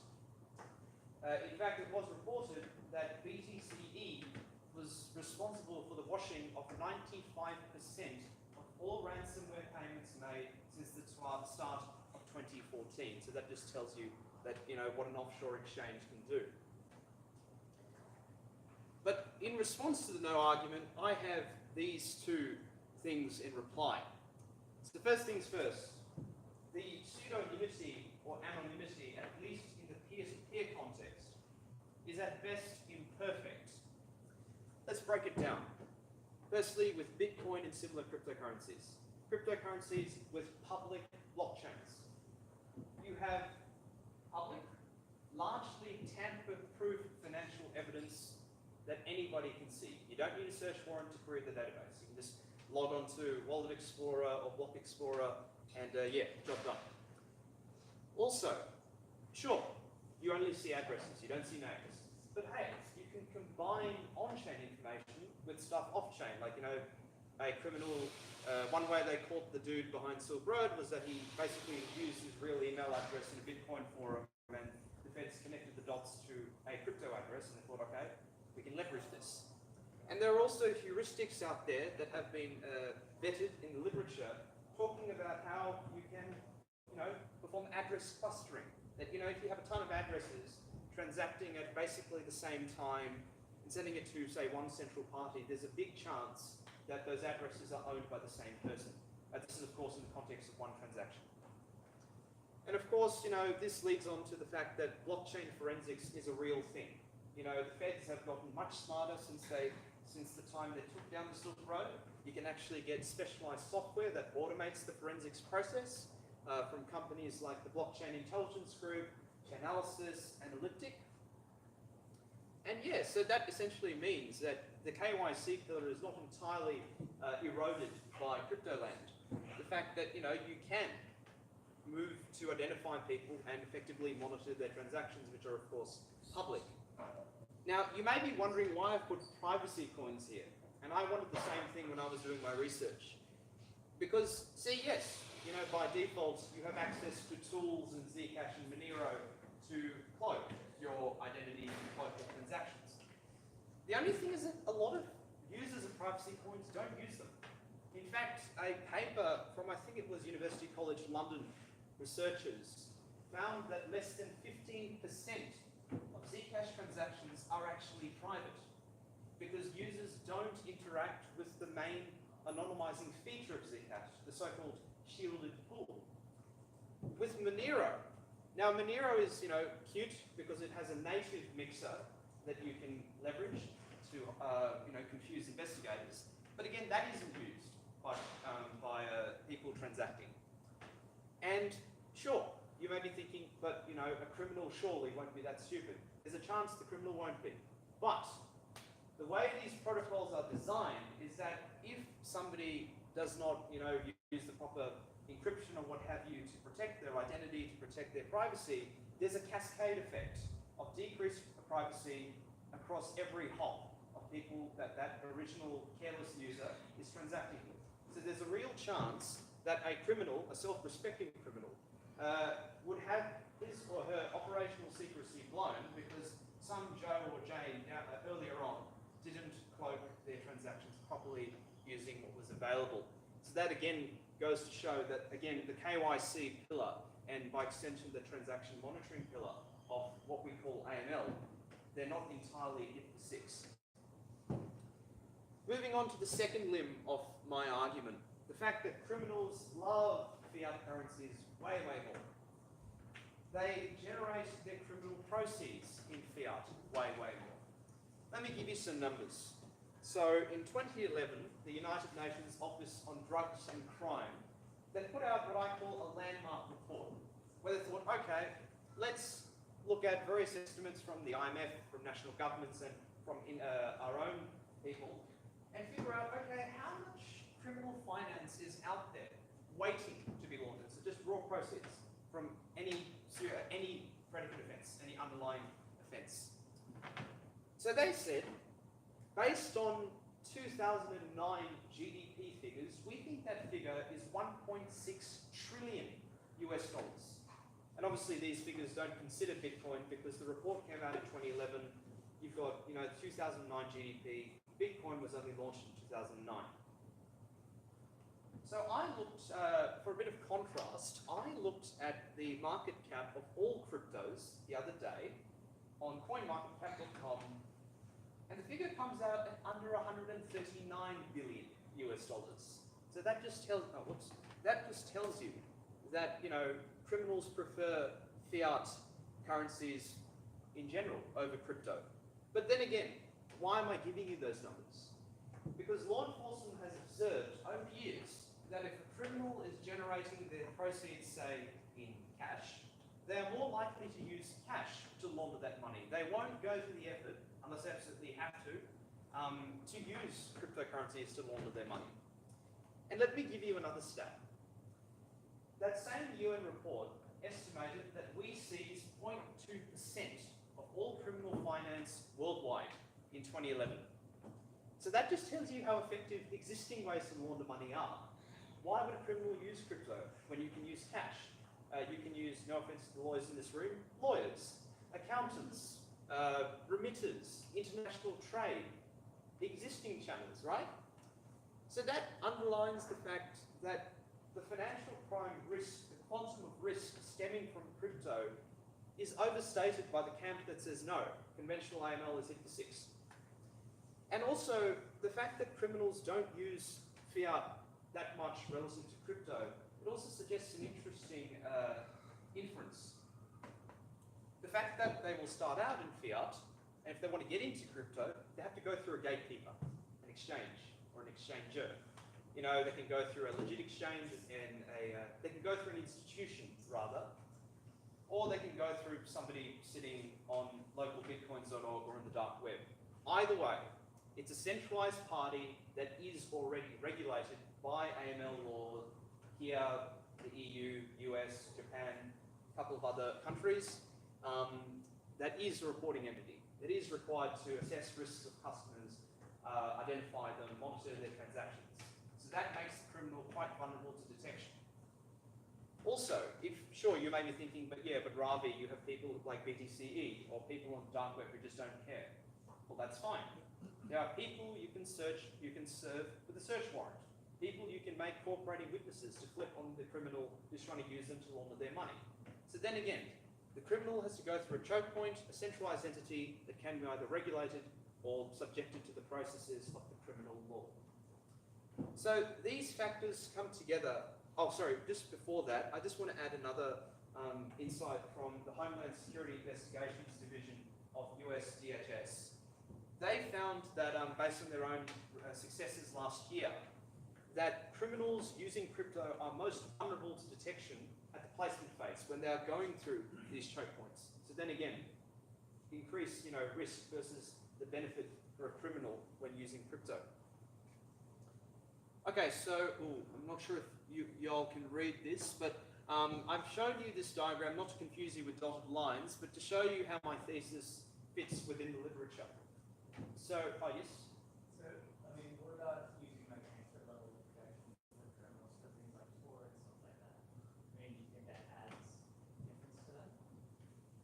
Yes, absolutely. But as far as you're saying that they wouldn't necessarily use it because there's too many possibilities for getting caught. Is that more or less what you're saying? I'm saying there's a greater chance that they will think that. That, where I can use traditional ways to launder money, a cash-intensive business, I can go through lawyers who are not regulated in Australia, the AML. But on your point about Tor, that's totally legit. It's totally legit. And of course, with crypto, it's sure you can identify the IP addresses of counterparties to a transaction, but of course you can cloak that through Tor or VPN. But law enforcement, especially the Americans, have been quite successful at running undercover ops on the dark web. And I think they had a big success last year where they nabbed 190, I think, drug dealers, child pornographers, that sort of thing, by simply going through the launderers they were using on the dark web. They basically caught a launderer, they flipped him, and they said, okay, let us use you to get intelligence, and they basically exposed a massive network. So you're totally right. the criminals will always fight back. That's why you have the quote at the very start of the presentation. But it's about the fact that law enforcement is getting incredibly smart. And especially, the Silk Road, I don't know how many of you have seen the Catherine Horn talk about how they got the Silk Road guy. But, the process of, box 1, box 2, box 3, that does not happen anymore. It's far more sophisticated. Yes? Did you just say the lawyer on AML is not regulated in Australia? Well, solicitors are required to report, to my knowledge, large cash transactions under the Financial Transactions Reporting Act 1988, but they're not full-blown reporting entities like banks. So what you're saying is the lawyer can make huge amount of transaction overseas? Yes. Oh, okay. I actually, what I recently experienced is that it is nothing to do with lawyer. Sure. I recently had a lawsuit with my bank because when I sent out, I actually fall victim in a scam and I sent out $49,000 in one transaction. No one actually report. So when I talked to a lawyer, no one seemed to know about this area. So it becomes Was that a cash transaction or international transaction from Australia to Singapore. So there was no cash? No cash. So the only thing is that the bank handling the transaction will be required to tell Austrac that that's an international funds transfer instruction, but your lawyer is not required to report, to my knowledge. No, I mean, the lawyer seems to be not knowledgeable about this area, and also... Those are the people who are often used by criminals. Sorry? Those are the people who are the lawyers! Oh, yes. brilliant! Yeah! Just with accountants, trust and company service providers, yes. No wonder, yeah, there was actually a Singapore lawyer, he said that he can make That's a big amount. hub of No criminal wonder. finance. And also, one more question is that I heard some people after Yes. this experience, they say that actually when I sent out $49,000, the bank should have called me to hear what are you dealing with criminal, does it make sense, is it correct? And they failed to do it. See, that's the thing, this sort of issue was exposed by the CBA's penalty. The fact that reporting entities historically in Australia, given Austrac's previous approach to regulation, that they have been a bit lax about, querying what's going on.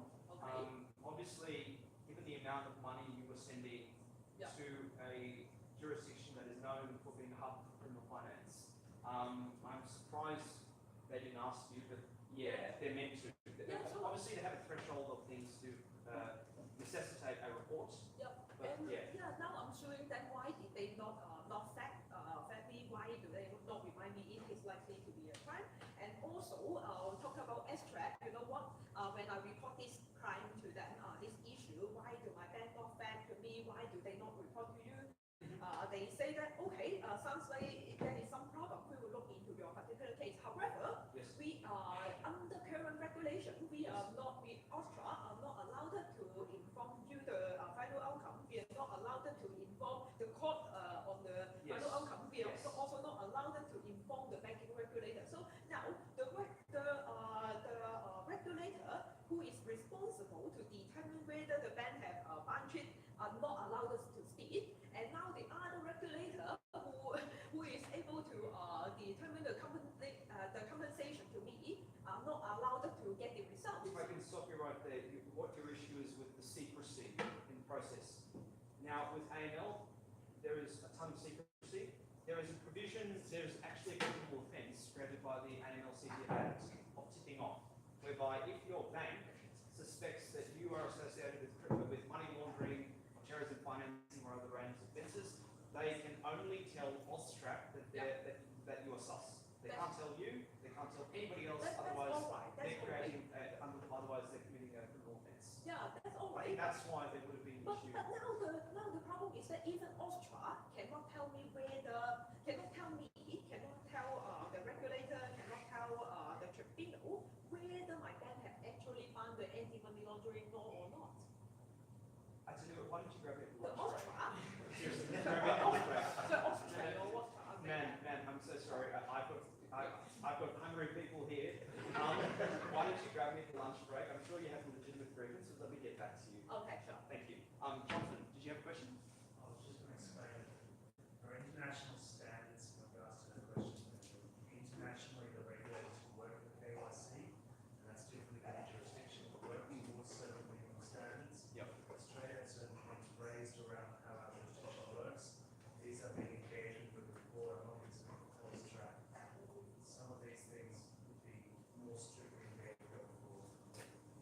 We've got a Kahoot coming up at lunch, and you need to form teams of 2 or 3. So maybe you 3 would Oh, be no, a no, no, perfect team. no teams for the Kahoot. Oh, no teams for the Every Kahoot. man for himself, and every woman, the teams are for the other event tomorrow morning, so it's all Okay. good. Sorry, Ravi. Continue on, please. That's all right. Thank you.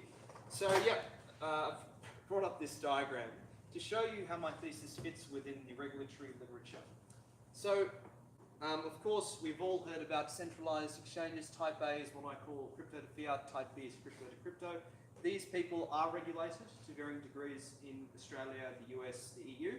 And we've also heard about custodian wallet providers who are regulated in the EU, and I think they are as well in the US.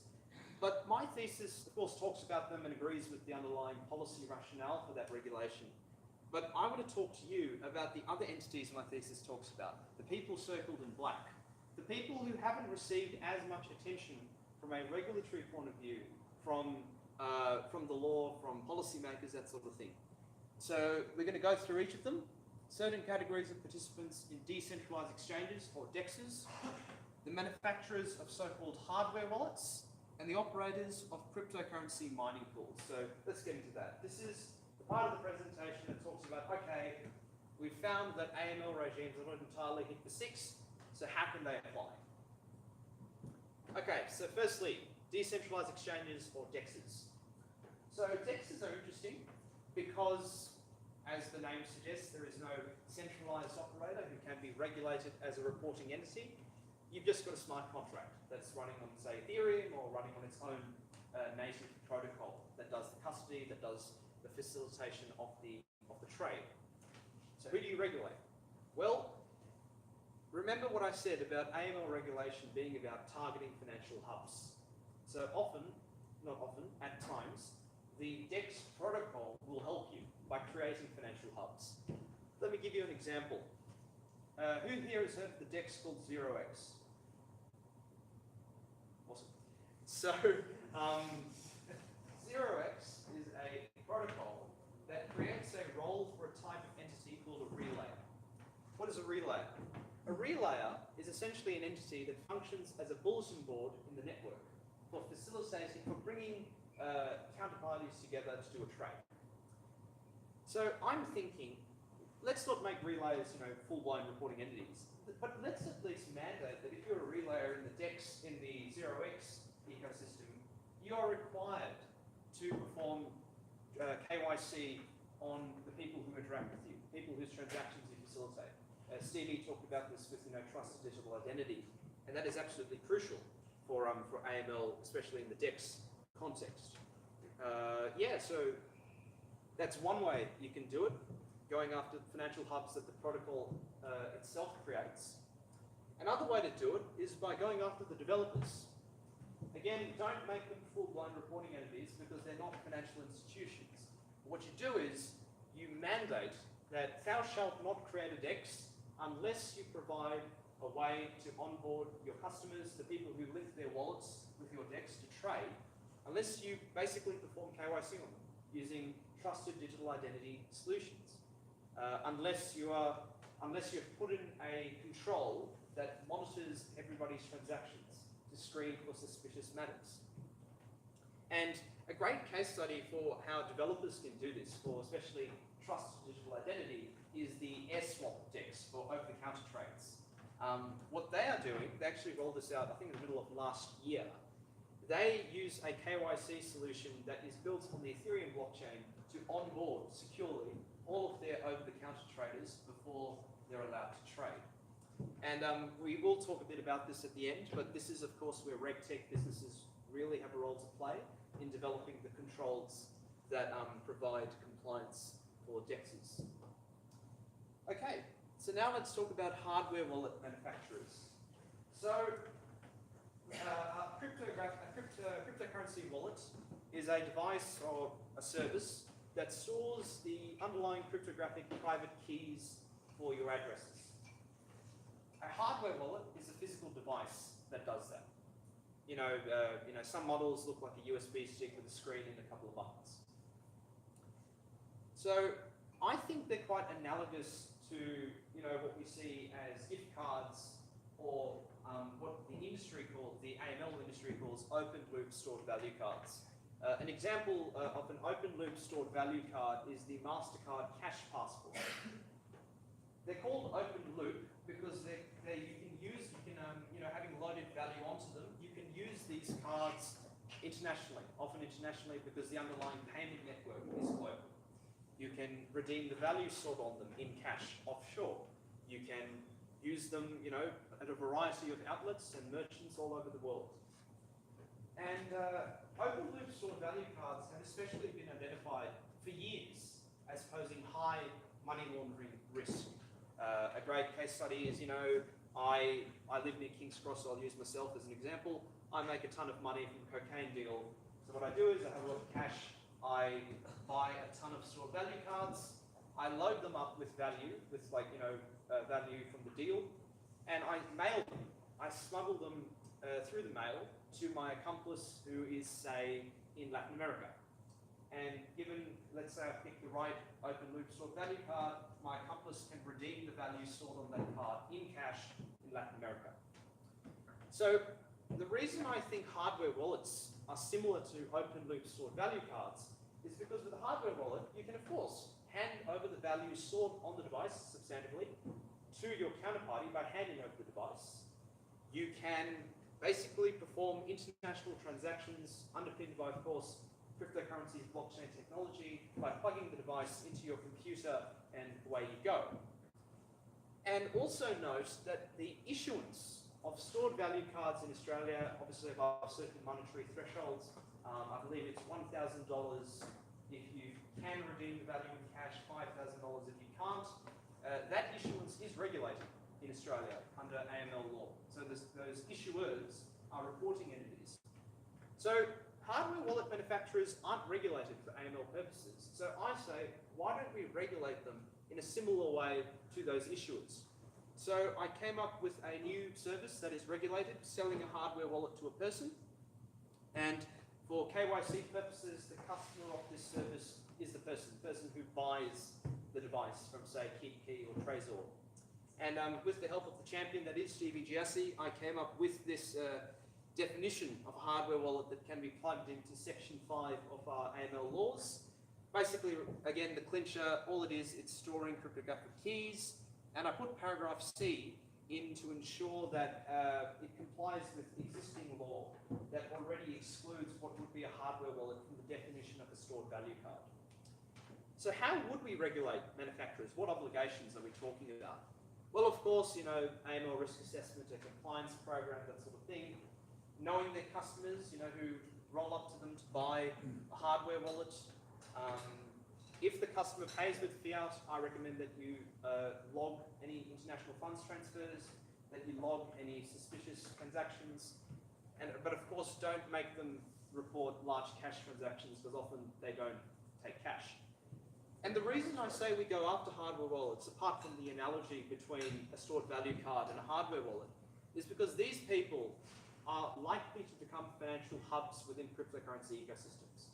Because a criminal who won't trust a custodian wallet provider that is regulated already in the EU, because they feel that person can be nabbed, or not nabbed, it is regulated, required to talk to law enforcement, they will buy a hardware wallet because it's a surefire way to safely store your crypto on your person. And this is in conjunction with the credible possibility forecast by the European Commission that there's a chance that criminals will only transact in crypto. So they won't, in the distant future, they won't deal with cash at all. So this is like a future-proofing form of regulation. Okay, on to the final... Comment on, yeah. You're saying that a criminal would give a hardware wallet yes. to a counterpart. Yes. Okay, now these hardware wallets have a seed from which all keys are generated. Yes. So a counterparty would be very foolish to actually accept that form of payment because the criminal would still have that seed loaded up in a different hardware wallet and be able to spend those funds. Even though they transferred the hardware. Absolutely, yeah, that's true. That's why it's like one of the criminal typologies that I look at in terms of the potential use of a hardware wallet. The main reason I talked about the criminal handing over the device was because, of course, the criminal can just tell their counterparty the recovery phrase for the device, so that when the counterparty wants to get access to the funds, they simply reset the device to the original party's configuration using the recovery key, and Bob's your uncle, they have access to the underlying private keys. I know Stevie gave me a very good example when I was researching this, that, why wouldn't they just use a software wallet, for instance? But I think this is definitely a legit way to do things. Of course, you are correct in what you said. So let's now talk about mining pool operators. So who here understands what a mining pool is? I just want to go through. Okay, cool. So a mining pool, just for those who don't know, is just a way to increase your chances of successfully verifying blocks of transactions and earning the block rewards and transaction fees. Mining pools have, if you look at Bitcoin, for instance, they're quite dominant. I think only 4 mining pools control the hash rate for the network.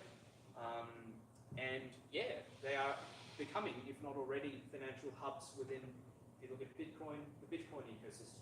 Because not only are they earning tons of crypto, they're also big sources of transfers within the Bitcoin community. And the reason I put this quote up is the fact that there's a real risk that criminals will join a mining pool, for instance, using, say, a false identity, to basically earn Bitcoin that they can use as the instruments of crime. In this case, the Russians, as alleged by Robert Mueller, used mined Bitcoin to partly fund their infrastructure for hacking the DNC. So, just a quick question. Yes. Can you buy the mining pool operator? Can you what, sorry? Can you buy a mining, is a mining pool operator a business or entity or project? Can purchase, take over, acquire? I believe you can. Most of them are, I think most of them are incorporated entities. Okay, good. Yep. And we will go into how you regulate them. So, financial hubs, real risk that a criminal can just simply join one, mine Bitcoin as a result, and use it to fund criminal activity. So, again, with Stevie's help, I came up with a couple of definitions relevant to mining and mining pools. I can talk about this in the lunch break, but what I want you to focus on is the stuff in red. The fact that when I call for the regulation of mining pool operators, I only want the law to attach to mining that generates block rewards. Because AML law is not about regulating people doing stuff for the sake of it.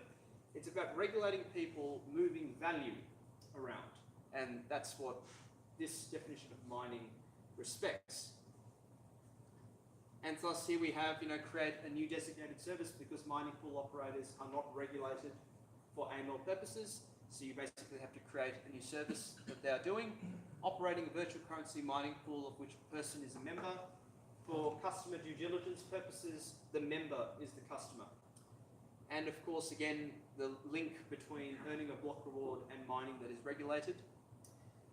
So how would we regulate mining pool operators? So obviously, people who are familiar with them know that 3 of the largest ones for Bitcoin are in China, and I think the 4th one is in the Czech Republic. So Australia passing a law making a mining pool operator a reporting entity would not really achieve much. So that's why I say that, my recommendations, they assume that countries eventually harmonise their AML regimes, that they coordinate their efforts to identify financial hubs and regulate them. And indeed, this harmonisation, this coordination is mandated by the Financial Action Task Force recommendations. They have, I think, a whole section on what countries should do to work together to fight financial crime. Okay, so that's the types of entities that I think the literature largely ignores, and thus how we regulate them. So I want to now talk about how this regime is to be enforced. So obviously, cooperation between governments and businesses is not the whole story. You have, cooperation between government agencies and between governments. But I want to especially talk about public-private cooperation. Because the unique thing about AML is the fact that your reporting entity, whether they're crypto or not, whether it's a bank, will see huge haystacks of transactions every single second. Within those haystacks are the needles, the laundering, the criminal activity. They will see criminal typologies first. They will see threats first. They will see the problem actors first, before the regulator, before the police. So an effective AML regime rests on strong cooperation between your reporting entity and your regulator to work together to identify key sources of risk, develop controls, and evaluate the effectiveness of those controls. So that leads us to the first limb of what this cooperation should look like: financial intelligence sharing partnerships. These do come in various shapes and forms. There are a couple around the world. In the UK, there's the Joint Money Laundering Intelligence Task Force. In the United States, there's the framework under Section 314A of the USA Patriot Act. And in Australia, there is something called the FinTel Alliance, and I want to focus on the FinTel Alliance. The alliance doesn't have any exchanges, crypto exchanges as a part of it, but it's got AUSTRAC, it's got AFP, State Police, the Criminal Intelligence Commission, and of course the largest banks, remitters, and I think it still has PayPal.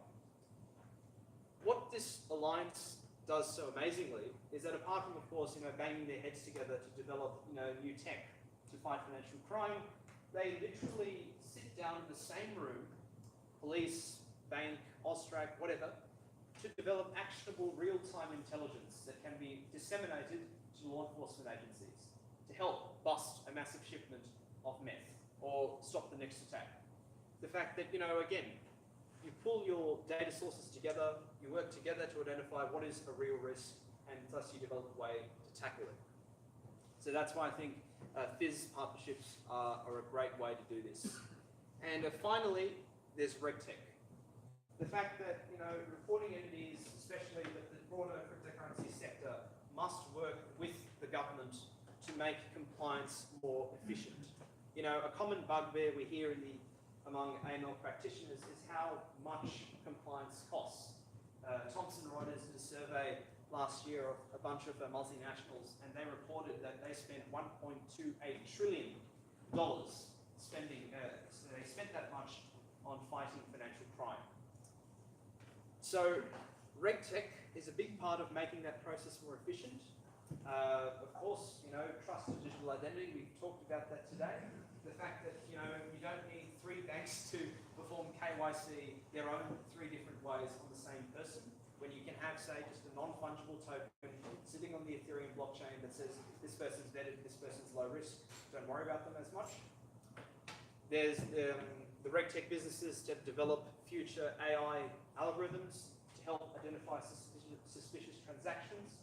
They're going to be crucial as well to the fight against financial crime, because as we use less and less cash, as we go more and more digital, we are essentially, the transactions are natively digital.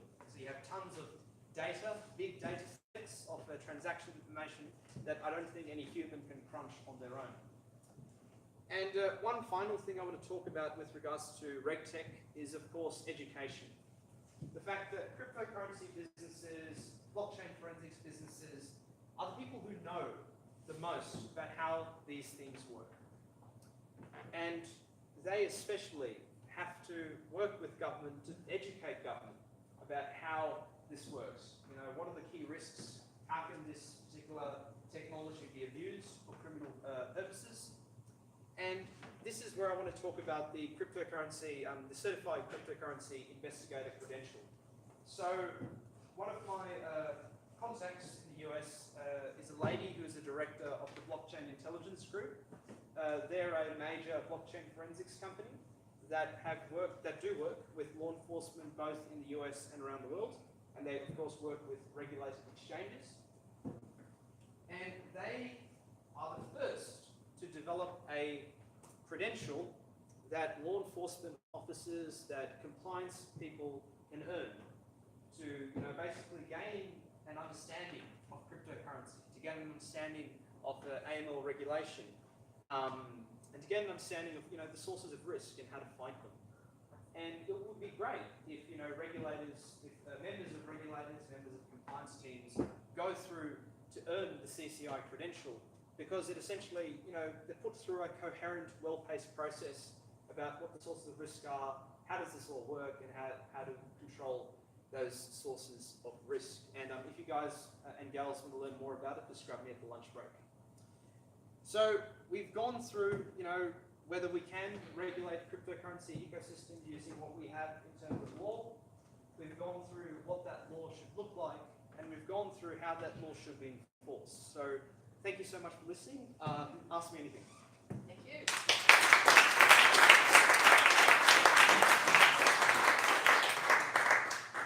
Do we have any questions? Yep.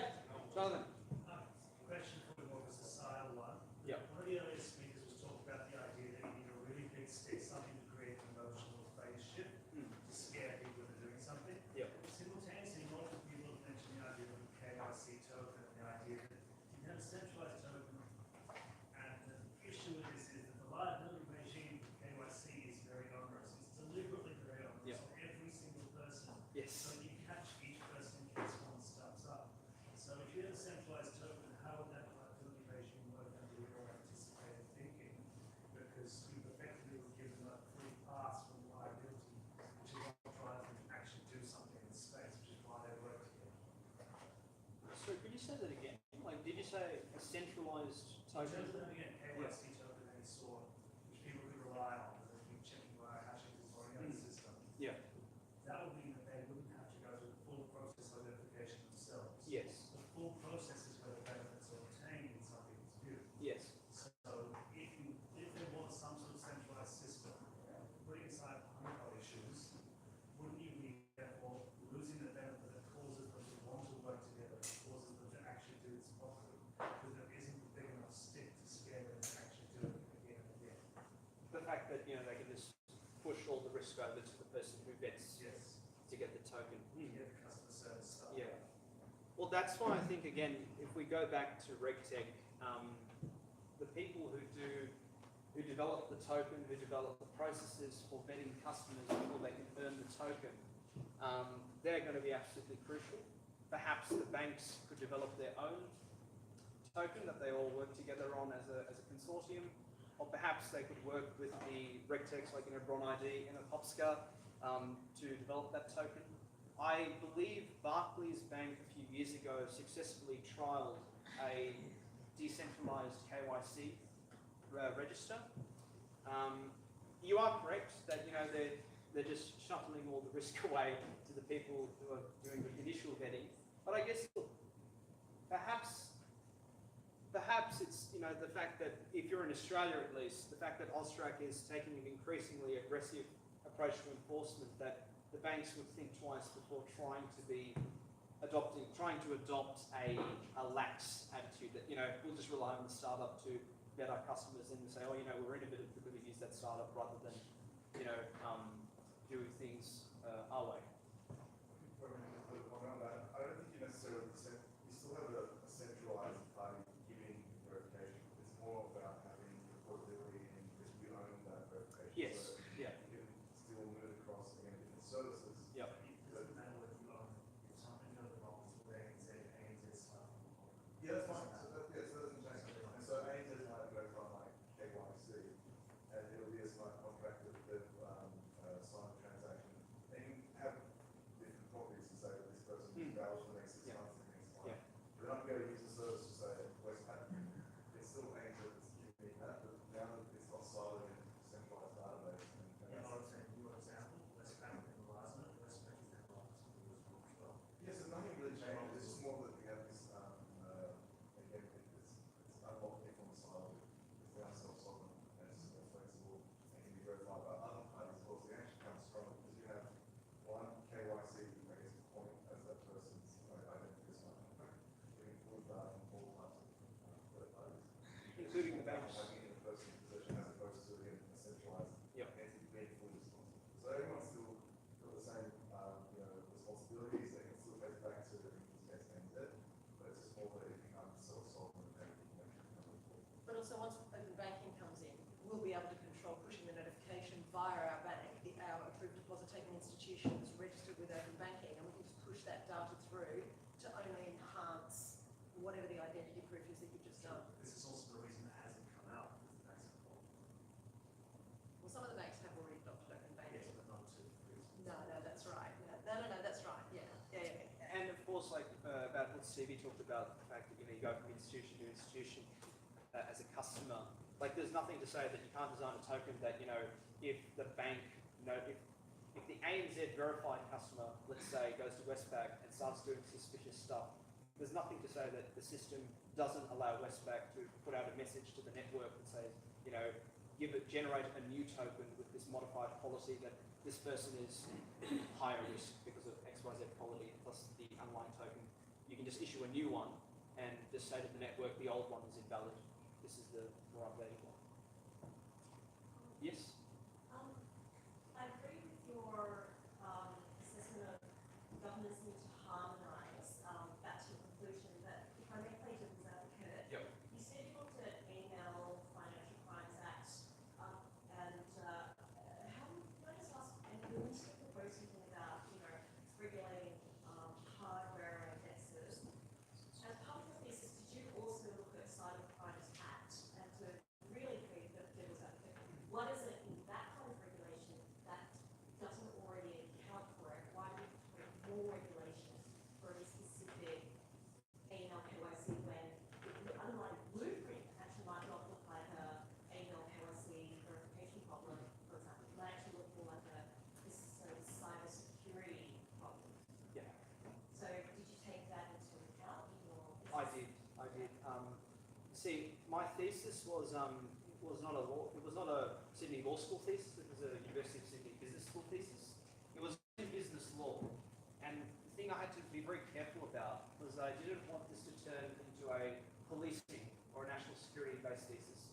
If it was that, I would have happily talked a lot more about the anti-cybercrime legislation and about tactics used by cybercrime units within, say, the New South Wales Police.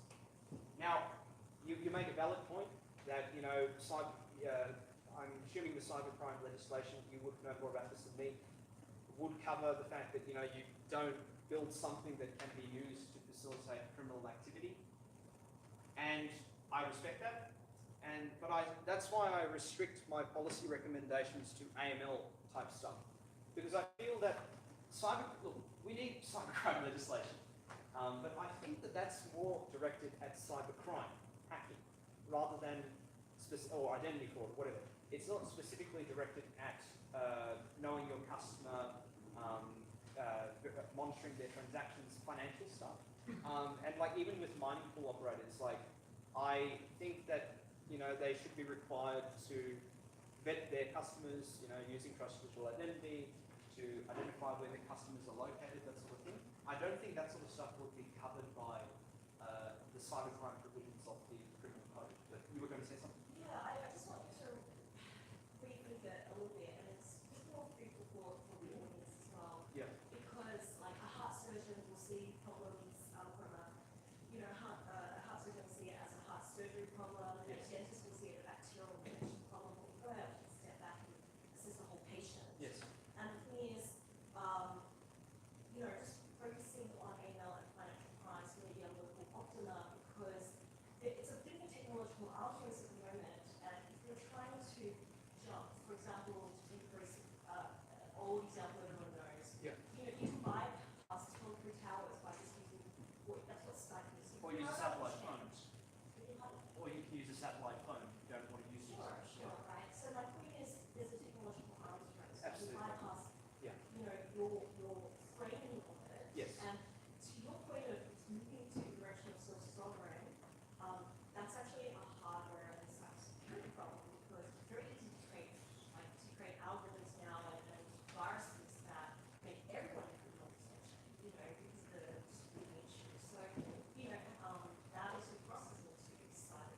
Sorry, could you just clarify what you said? The potential to make anyone a criminal? I'm not sure what you mean by that. Absolutely. So if I am recently on my own personal distributed wallet, for example, Yes. or hardware, Yes. unknowingly was actually facilitating cybercrime. So that's the greatest case. There's cybersecurity research. If I could just respond to that, I think yes. If you say, there was an information security podcast I listened to, Risky Business. It's great, by the way. Check it out. And one of the hosts said that if you're a miner of Bitcoin, you're potentially facilitating North Korean-based theft of Bitcoin.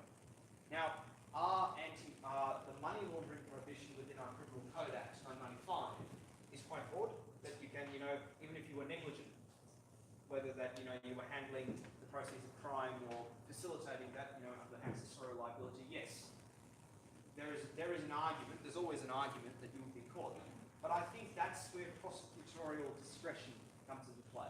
That governments, especially in Australia, that quite frankly don't have the resources to go after every Bitcoin miner located in Australia because there's apparently a link, however small or large it is, between a miner and North Korean laundering activity. So I guess that's the thing. Look, you're totally right. The law is the law, but it's a matter of, again, how it's enforced and the exercise of prosecutorial discretion. It's basically first principles when you talk about criminal law. Is it a comment or question over here? I just wonder, this actually goes to the major problem that AUSTRAC have, is managing so many false positives. Absolutely. Defensive reporting and suspicious scenarios. So how does your thesis sort of address? Can I just jump in for 1 second? Great conversation. Let's keep the conversation going. And let's eat while we're talking. Okay? So go get some food, guys. Come back here. We're going to start again probably at 2:45. We might even go shorter than that, depending on my anxiety level.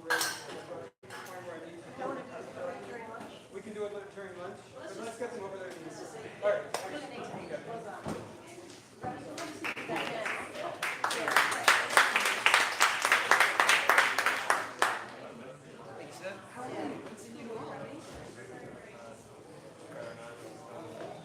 Okay, I'm giving you back your copy.